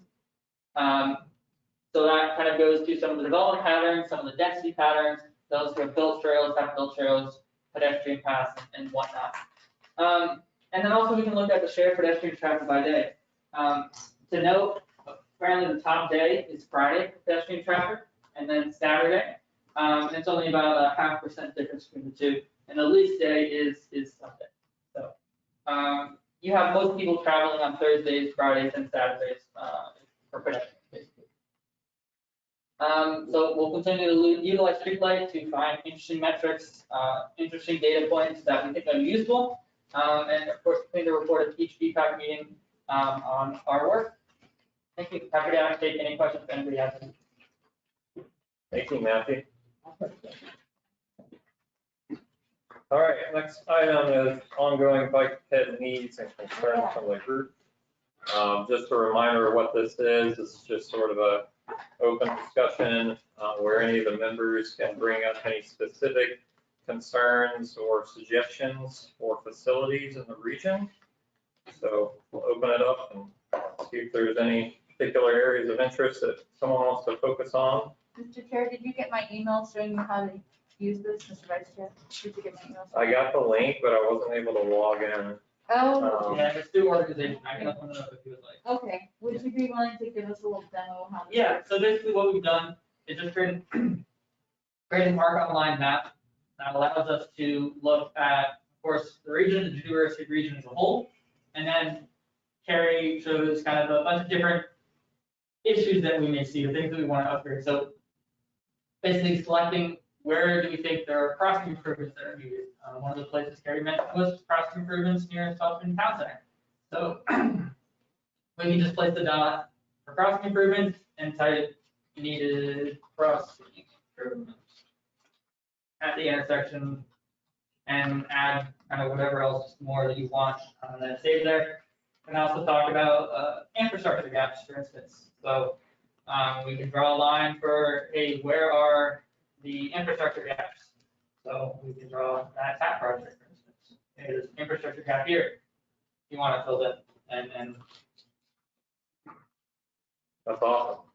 Yeah, isn't that cool? What's the Like a platform? new toy. Does, Yeah. does it automatically tell you who the person is that is providing that information? So if you are logged in with an ARC Online Esri account, it will. If you are not, it'll just say anonymous user. Okay. So I don't think, Carrie, it doesn't matter either way, but if you were to put in this, you're welcome to put in your name or not. But that's, If we'd like to, we can just put it in the description. Like if we have a. I would request that we do that so that there's follow-up in questions, like, hey, person is her usual to self. We'd like to follow up with her and figure out what the heck she actually meant, kind of thing. Why don't we, I mean, for now, so right now, the only people who can edit this are us. We can play with it and see if we want to open it to all of VTAC. Otherwise, what we'd have to do is just put your name in the comments when we put the description in, so we can fiddle with that and see what we want to do. yeah. But every month, we can have you all just tell us what you've got, what you've looked at as a problem. Yeah. Well, I have one. Also welcome to submit things to us. Go ahead. And I only mention this because I live in this area, and I'm sure Jacob knows about the need, but are there any plans on Stony Creek Drive for facilities that you're aware of? Stony Creek Drive? No, I'm not aware. Okay. Not ringing the bell. I think there's definitely a need there. It's near South Point Parkway. It's just to the west of South Point. No. Does that go from Heartwood to Poplar? No, it's Breezewood. There you So go. new infrastructure. Yeah. Uh, So I would tell you, we've identified, VDOT had gone through, as you know, down 2-way corridor and put in like sidewalk landings at the aprons. We did identify sidewalk improvements down Courthouse Road corridor, but nothing on these Okay. lower tier roads. yeah, there's some apartments and a lot of townhomes back here. I see people walking it all the time. Interesting. So I think a sidewalk or something to get people up to the, the Wawa and other commercial stuff. Any idea if there's right away there? There seems to be a decent shoulder because it's just roadside ditch along that whole road. But Okay. there seems to be some space. There's a worn path along there. You can definitely see it. Had these things been addressed years ago, we wouldn't have these problems now. Yeah. Yeah. So there's certainly a I few can bring things that up. that we have here, of course, infrastructure gaps, new infrastructure, crossing improvements, also crossing upgrades. If you see a bad crossing where it's just, the ones with just 2 lines and nothing else, you want to upgrade it to a ladder crosswalk anywhere, crossing upgrades, we have that as well for the dot. We also have infrastructure repair. There's a sidewalk that's all broken up, or Shady's have it's all broken up, or a trail or whatnot that needs repairing. That's something that is in here as well. Can I just ask, just believe it or not, the first time I've seen this as well, but can I ask you, the two of you, to tell us, just in 2 sentences, what you want us as a group to do with this facility? So this was actually our vice chair's idea. Great. He wanted this sort of ongoing concerns thing. And so we came up with this tool to make it easier, and we're going to keep track of it. And from such things come projects. It's a great tool. So you're gonna, at your meeting meetings, ask people to give you inputs, which you're going to catch on, Mhm. or you want people here to go in themselves and put things. Well, for right now, we'll see about the functionality of the latter. For right now, it's the former. And they can also email us anytime, they know how to get a hold of us. If they like are driving down the road and they get home and they're like, oh, I just passed this thing, it's terrible, or they're walking somewhere. Okay. So this is just a data capture device for problems. So it's not meant to correlate with existing plans. No, Okay. no, this is, It can Seems like inform. devices to be able to submit to.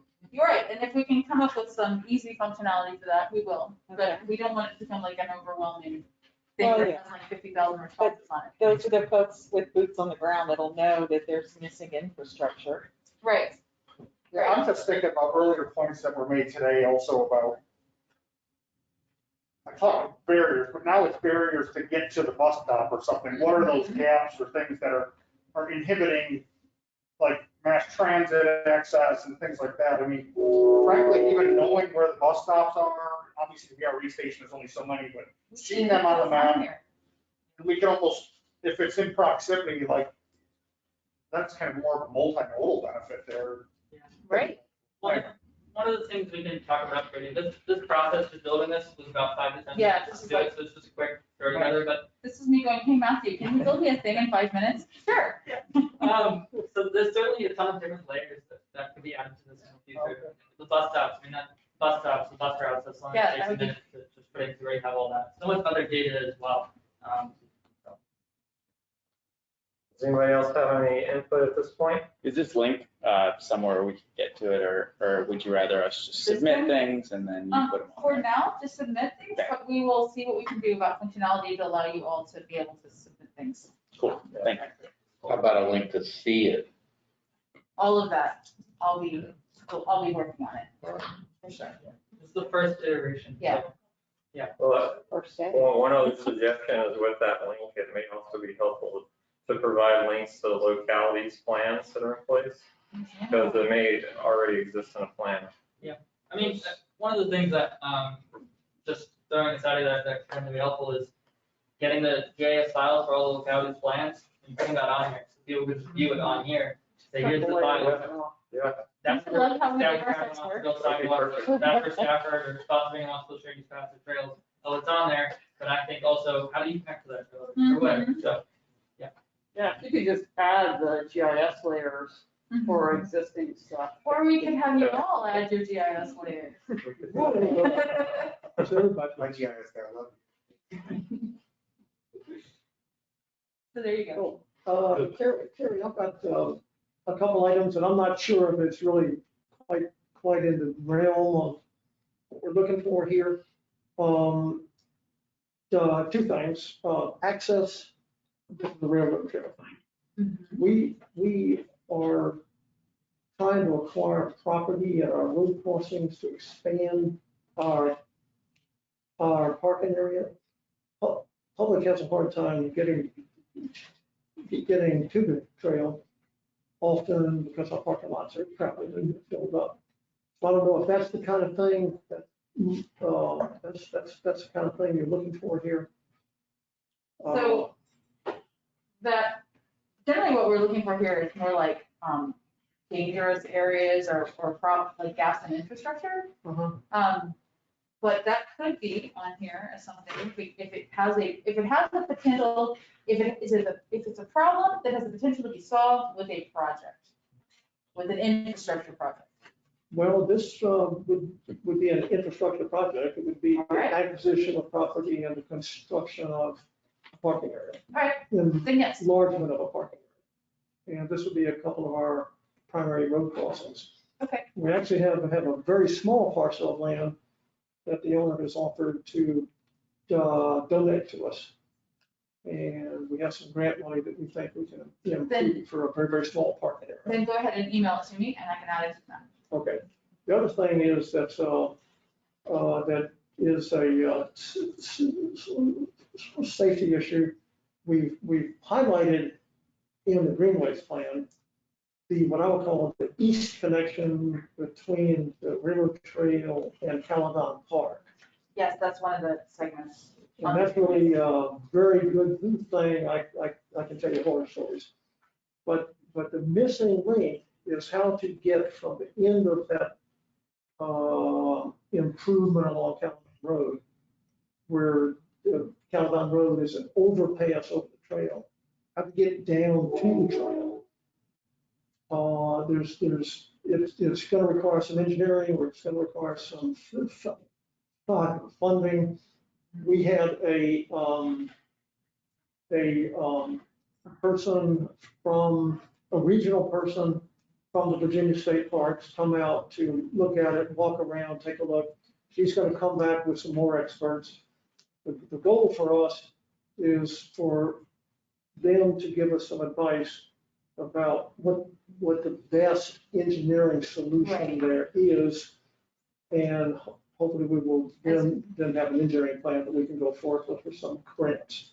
So As far as the greenway goes, though, that little line that's on the greenway includes anything else that's needed there. It's not just, okay, it's, yeah, touchdown. it's just a location for a project. Okay, great, perfect. Okay.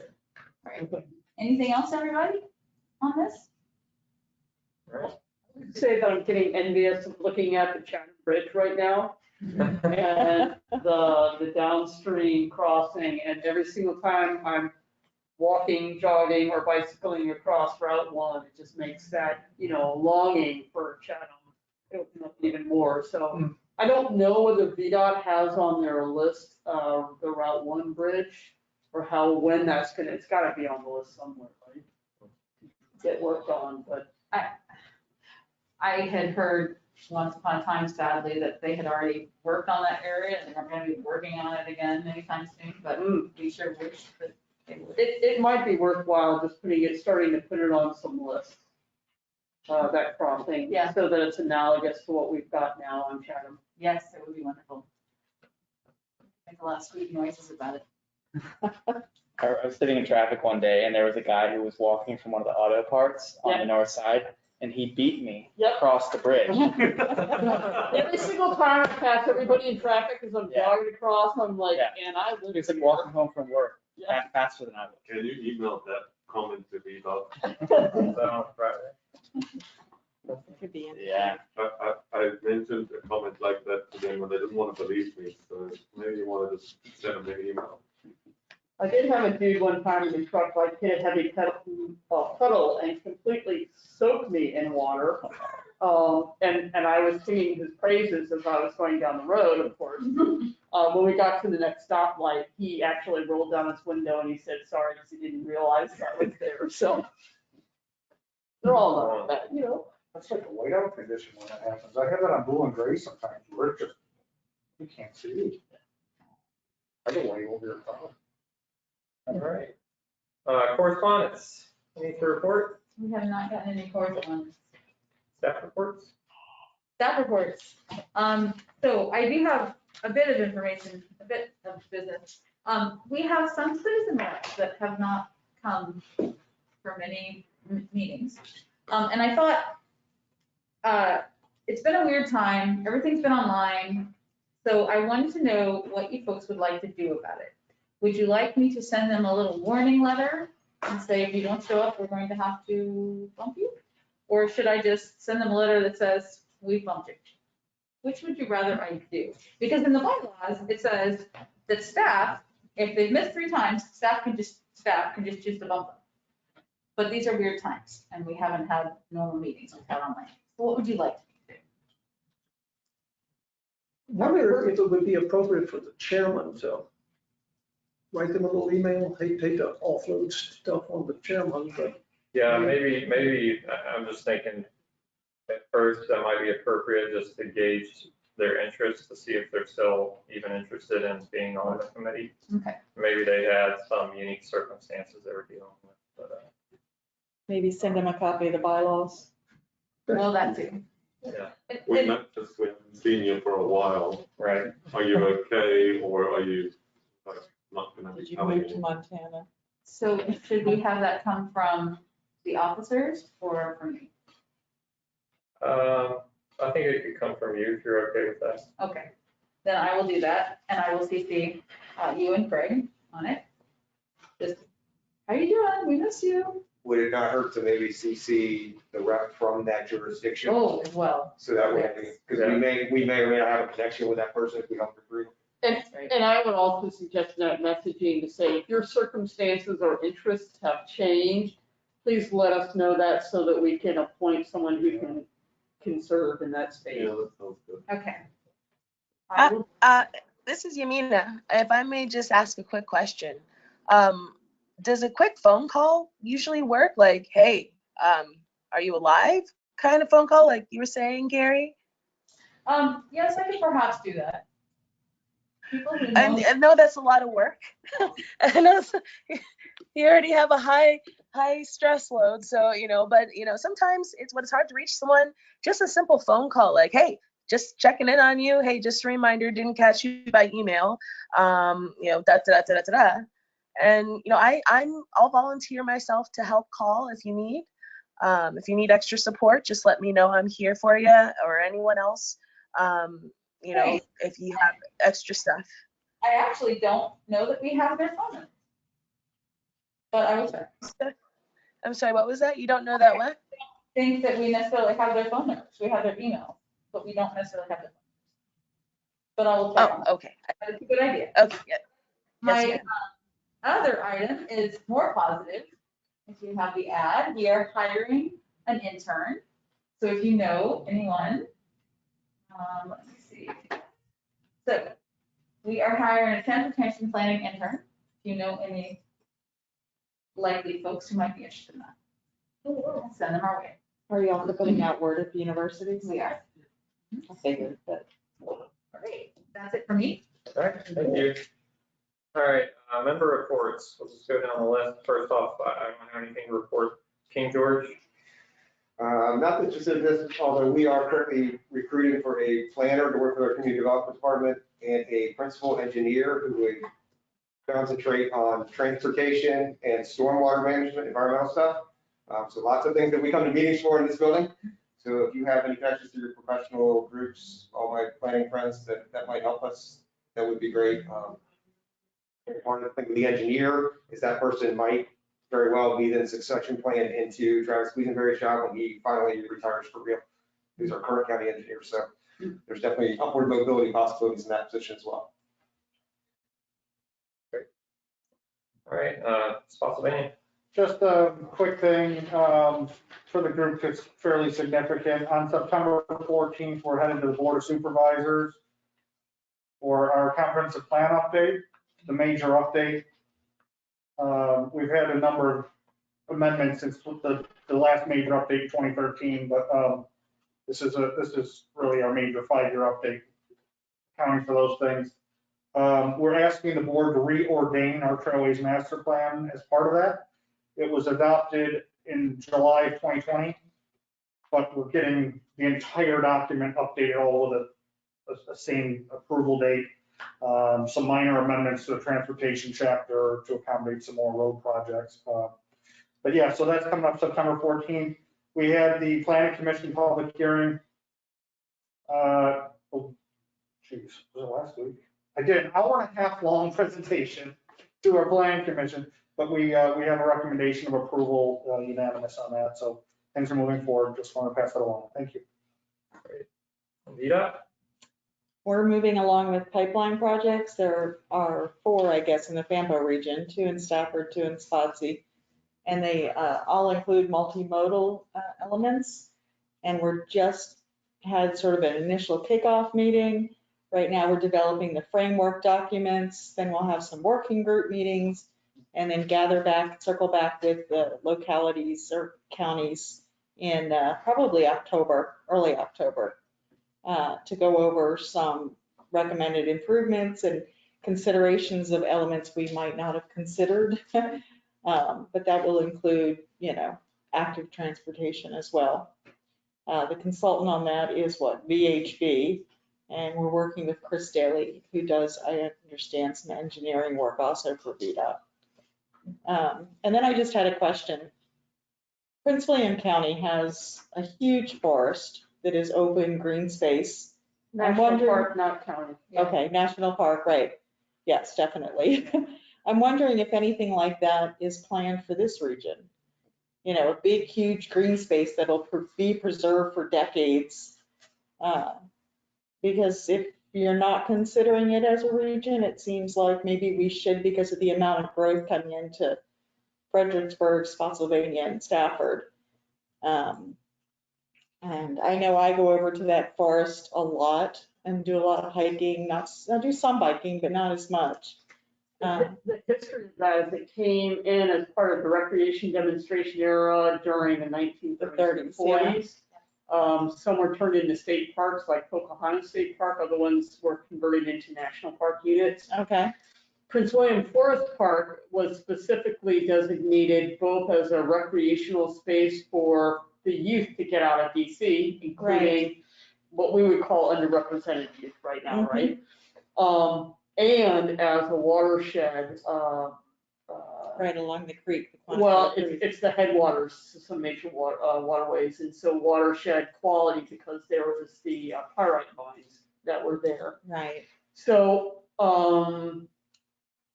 that was an act of Congress. That's all I'm asking. Yeah. You know, they can meet out a couple of years and getting Congress involved doesn't sound like a big deal right now.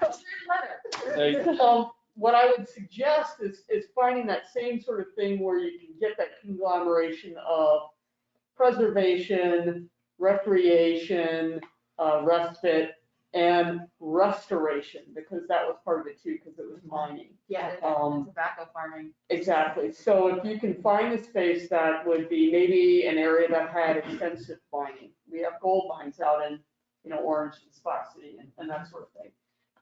That would be an area that is maybe currently being looked at for a huge development or something like that. Right. Well, I'm saying let's see if there's a motive to preserve it or conserve it, And you probably want to talk also with the state park system to see if there's anything particularly online for that. So I could tell you from a local level, the locality, we don't typically go out as a land preservation entity. However, we do have land use support for a lot of these land trusts that are active in the county, and it's happening. There are hundreds of acres that are popping up, and they come to the locality and say, hey, is this consistent with your land use, what we're looking to do?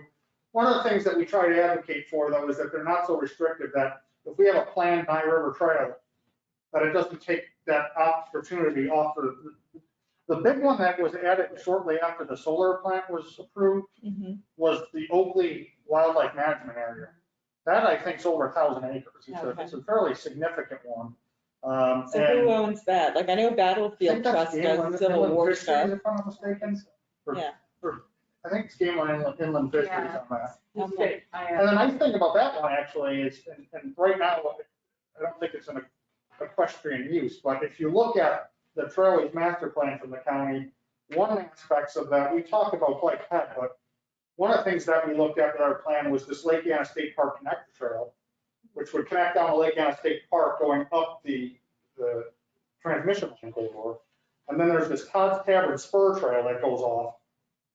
And it was all envisioned as essentially an extension of the equestrian trail system at Lake Anna State Park to promote equestrian ridership into the county, in a rural area of the county. It kind of complements the rural agricultural. Right. And I think it could be a real nice draw from an equestrian standpoint. And the bookends being ideally Lake Anna State Park and the Wildlife Management Area. I mean, that's a fairly significant ride if you get that involved. But, thank you. Yeah. With that S-Power project, I don't want to hold the meeting up, but we were able to secure something like 5 miles of recreational trail easements. All the conversion points, all of these things are actually coming as part of that project. So the space is there to start really pursuing that in the future. Sometime check out the confluence of the Rappahannock and the Rapidan, where those two rivers come together. There's an enormous amount of open space and forest there.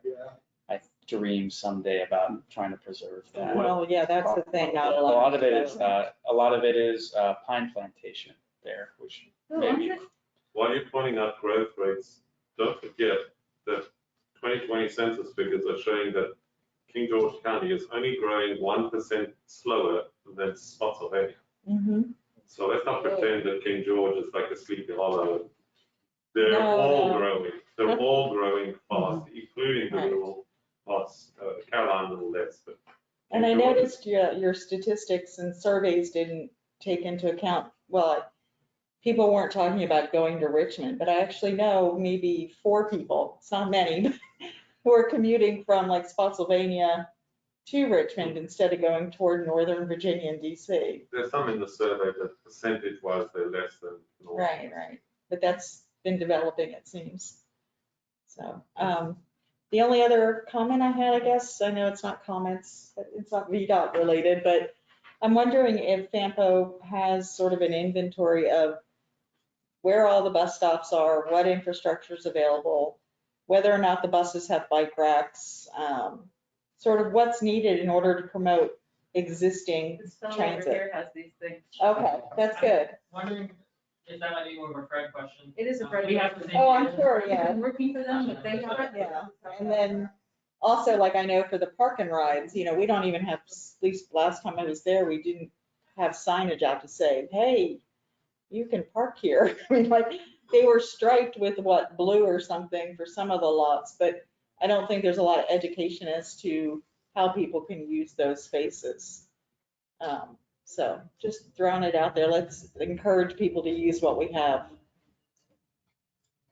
Thank you. National Park. The traffic circle on Lafayette and Lee is, it's a little bit to get used to. Yeah. If folks have been driving there. Every morning.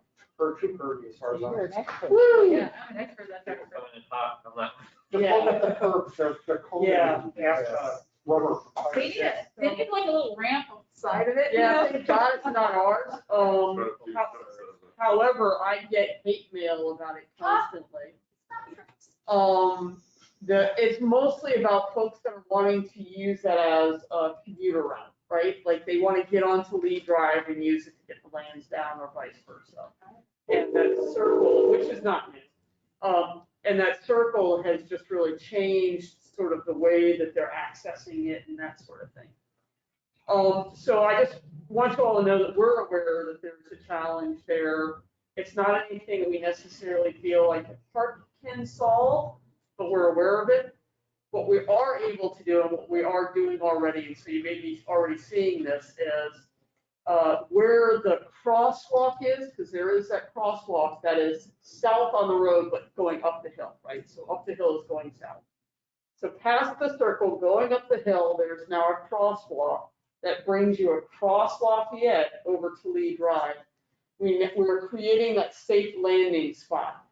So where the curb cut is, folks will be able to come in with their pedestrians, bicycle, whatever, and there will be a what's called rainbow turf. It's the rubber turf, rubberized turf, to be able to bring them into that traffic, into that triangle that's right there. There's the Coolidge Monument that talks about the founding of the park, so it helps us with our sort of messaging. Hello, you're in a national park area, blah, blah, blah. And then the issue is safety along Lee Drive.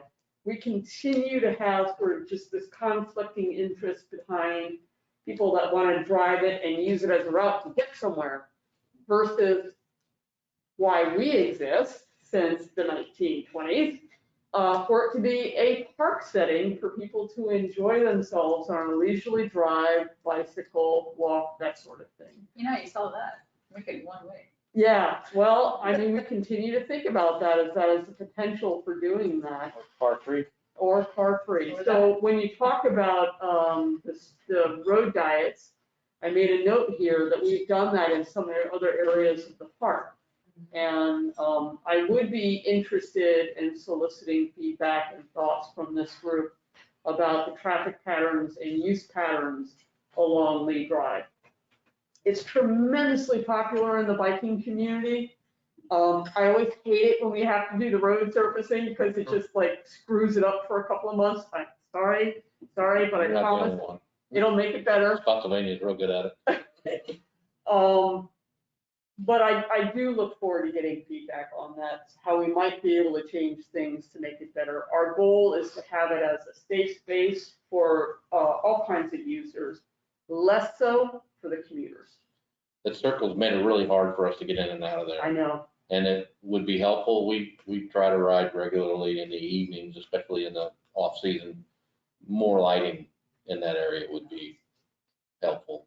Yeah, It that- gets pretty dark when we climb up that hill and try to turn around and get into that park. Yeah, and that is not within the park purview, but I know that there was lighting in some of that development. If you haven't had a chance to talk with Marty Sherman or somebody in the planning folks in the city, I would suggest that. So I actually have a story about Lee Drive that might help you to get to that. So when, a few Fridays ago, fairly significant sized truck actually at the upper end of that circle went over on its side.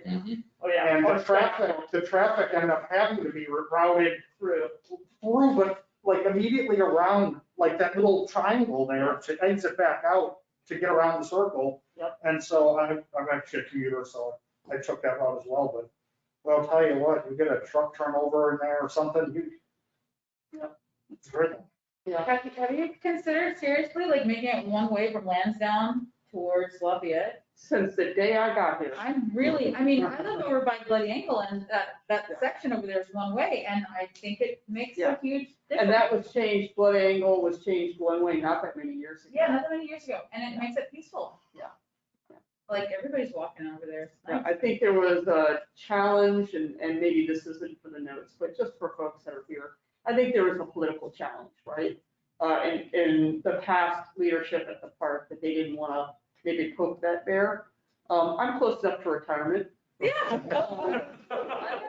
You seem like a bear poker to me. I am a little bit of a bear poker. No, I'm the kind of person that does want to do the right thing, and it seems like that's the right thing that we need to do. Because I am just concerned for the safety on so many different levels. But also, it is, we're in the perpetuity business with Park Service. So how do we do that sustainable, looking for corridors and safe routes and that sort of thing? So looking for feedback, love that kind of information, thank you. Your messaging this last time on your chip seal was much more acceptable. Yeah, my past predecessor got, I think, torched on that, so. Some people got the feathers up just because it was the same, but their maintenance is necessary. What do you want them to do now? And if you guys haven't seen the pictures of the 200+ trees that came down, oh my God, along Lee Drive, it was phenomenal. Wow. Oh, yeah, well, a couple of storms ago, it was pretty phenomenal. You mean from tonight? Yeah. Yeah, no, not tonight, but yeah. Sorry, that was long. That's fine, thank you. GW Rag Connect. Nothing to add other than I like the idea of a circle, maybe not that circle. I think it's better than a stoplight. Stoplight would have been horrid there. But, yeah. I didn't really, when they said a circle, it was going to be, obstacle, swerviness. Larger radius or something. Yeah, because I just wait, the people always get in my lane. Always when you're going around that. So Yeah, they can't, yeah. is it too concerned if that? Yes, if you like. Oh, and we're in the process of hiring someone. That's about the sixth position I heard opening up just from today. It's a tight labor market, I mean, Yeah. it's a job seekers market. Well, that's. It's not. All right, thank you. Friends of the Rappahannock.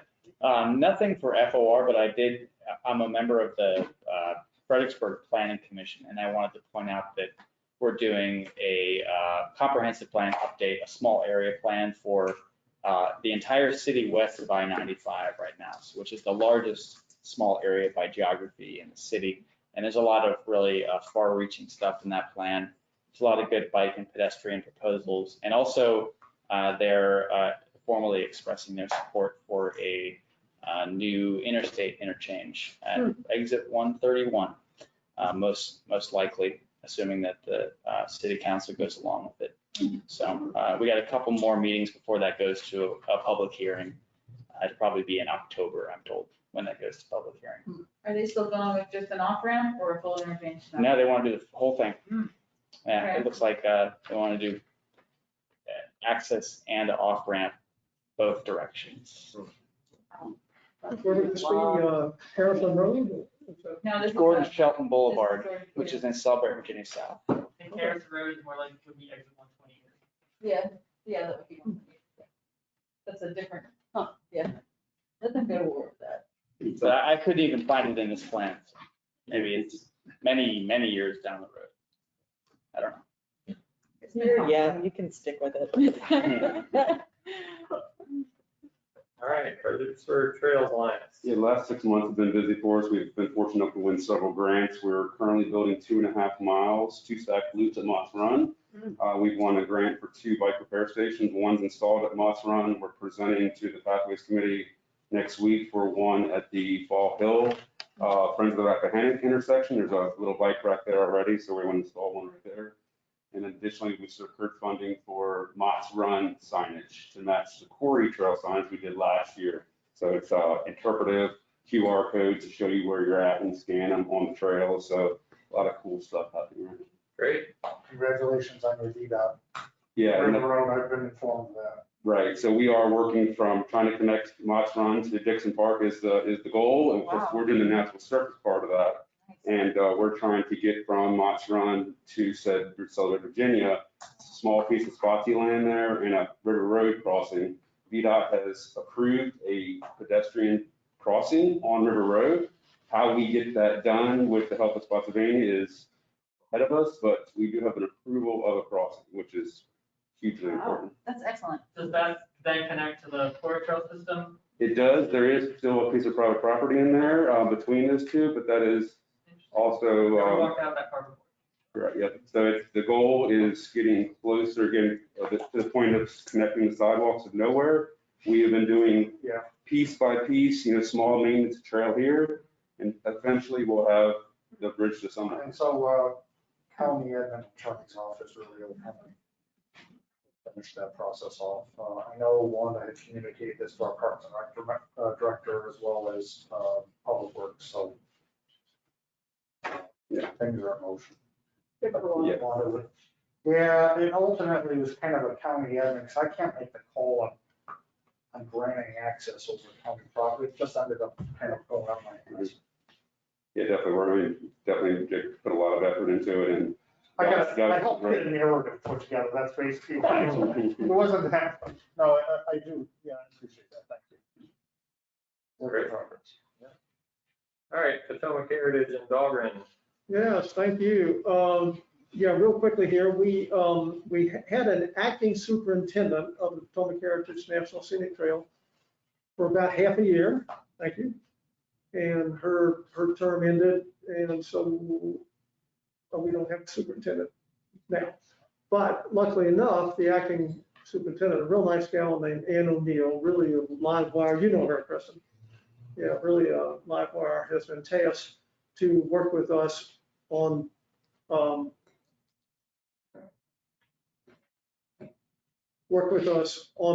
Dahlgren Railroad Trail. So we're real happy to have her help there. The Potomac Heritage Trail, we're beginning to inventory. The trail has to have an agreement with each jurisdiction that it passes through.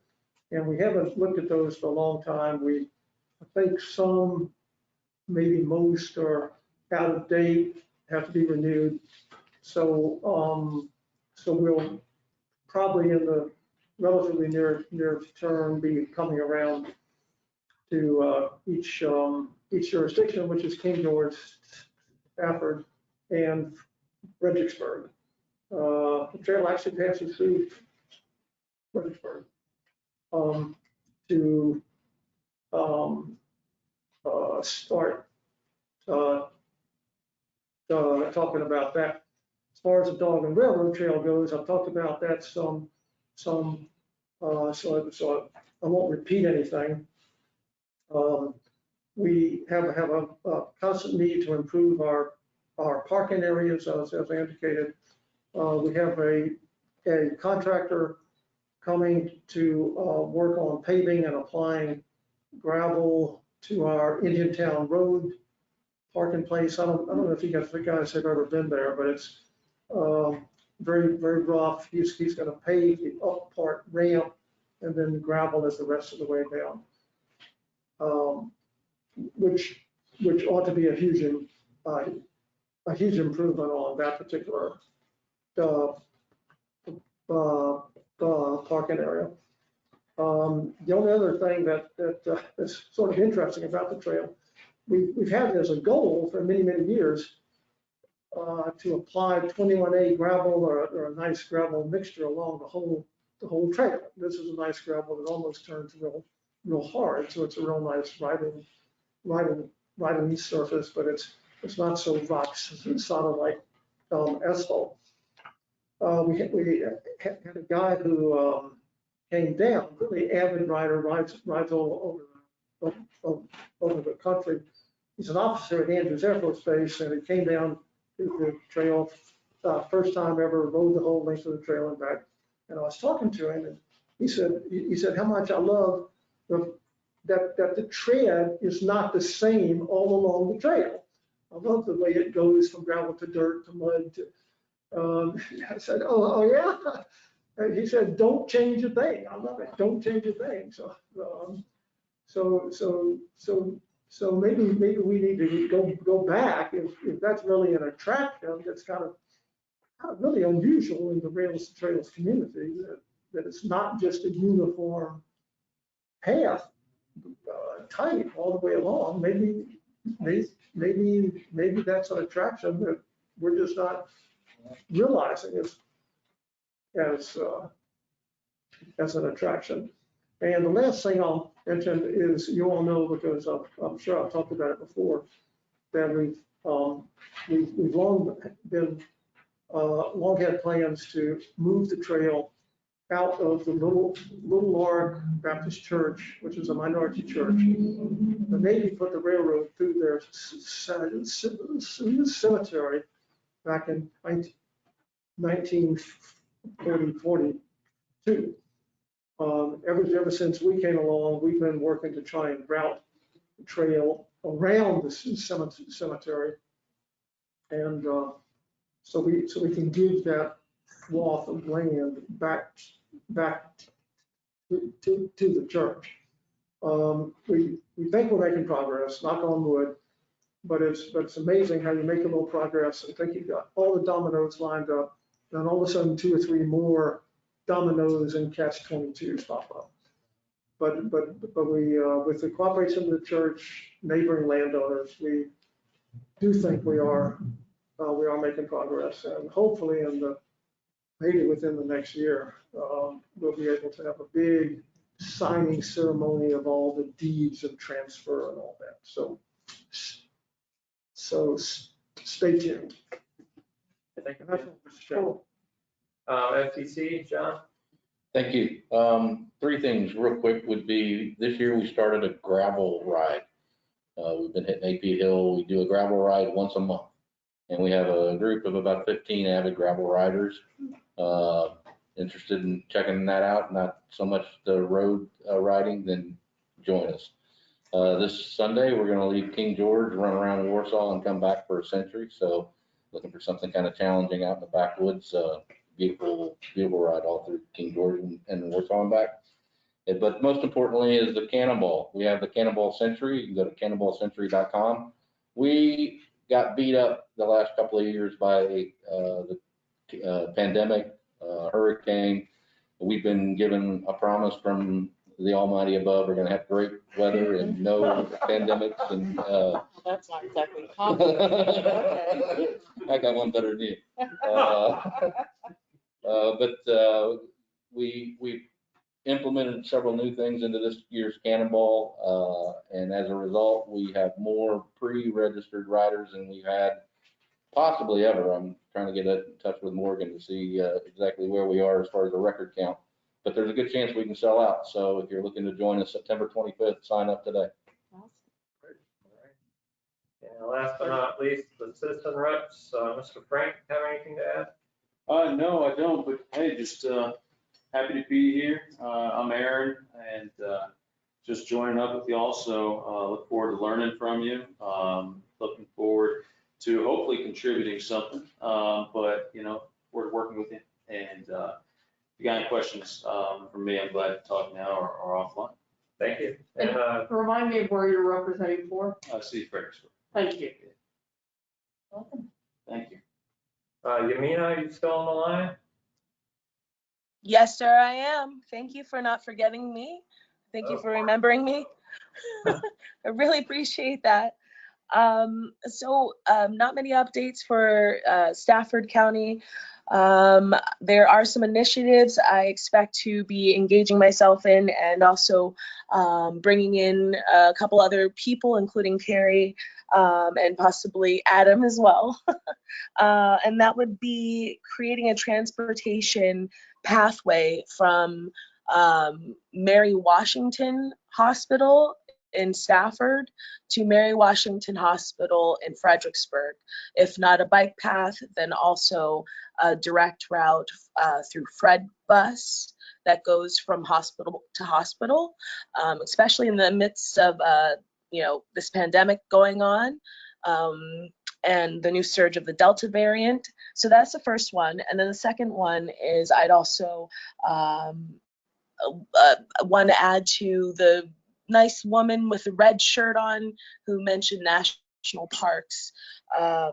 I would love to collaborate with you on that. I have this concept I spoke with Cindy Shelton about, and that has to do with developing properties around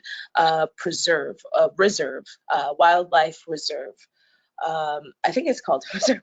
And that would be a lot like Central Park West in New York, preserving land, not reserve, preserving land and having homes surrounding kind of a circular acreage that would allow for developers to develop more properties, affordable housing, as well as single family houses. FAMPO can get active on this. I've been to a couple meetings there for the 5-year transportation planning. And I think it would be a really solid concept, if not in Stafford and Fredericksburg or near National Park, to work around preservation of land, to sustain the habitat and the wildlife, and also develop around it, so we can ensure that for our children, if any of you have children or care about our future, that this will always be there no matter what. So I want to second what the lady in the red shirt was saying, that this is so important. There's so much land here. I come from California, Los Angeles, where there isn't a lot of land and trees and green. And so I hope that maybe we can initiate something like that. And then as far as VDOT and VRE and the train systems, it's my understanding that there are more trains being developed in the going through the nearby area. So, okay, that's it for me. Thank you. And just so you're aware, the lady in the red shirt is Linda. Yeah, I work with VDOT. VDOT. For VDOT. Yeah. Perfect, Linda. I'd love to collaborate with you and Carrie if possible. If anyone else wants to get down on this, in a very colloquial way of saying it, I would love to collaborate and have a meeting of the minds and brainstorm. It would be extremely profitable, not just for the county, but also for the region. And also it would be a point of interest that would attract a lot of pedestrians and a lot of travelers to come to the local region and spend money on living. So I think it could be a win-win either way. Thank you. All right, can I get a motion to adjourn the meeting? Is Debbie on? Is Debbie Holt still on? Debbie still on? Who's still on? We have someone else? Yeah, Debbie from Oh, I'm sorry. Ability Research. Missed you, Debbie. Anything to report? Just a couple of things. We've been working with the city, looking at accessibility on the downtown streets, not just in the morning, but in the evening too. So, there's good passage and safe for people that use mobility devices.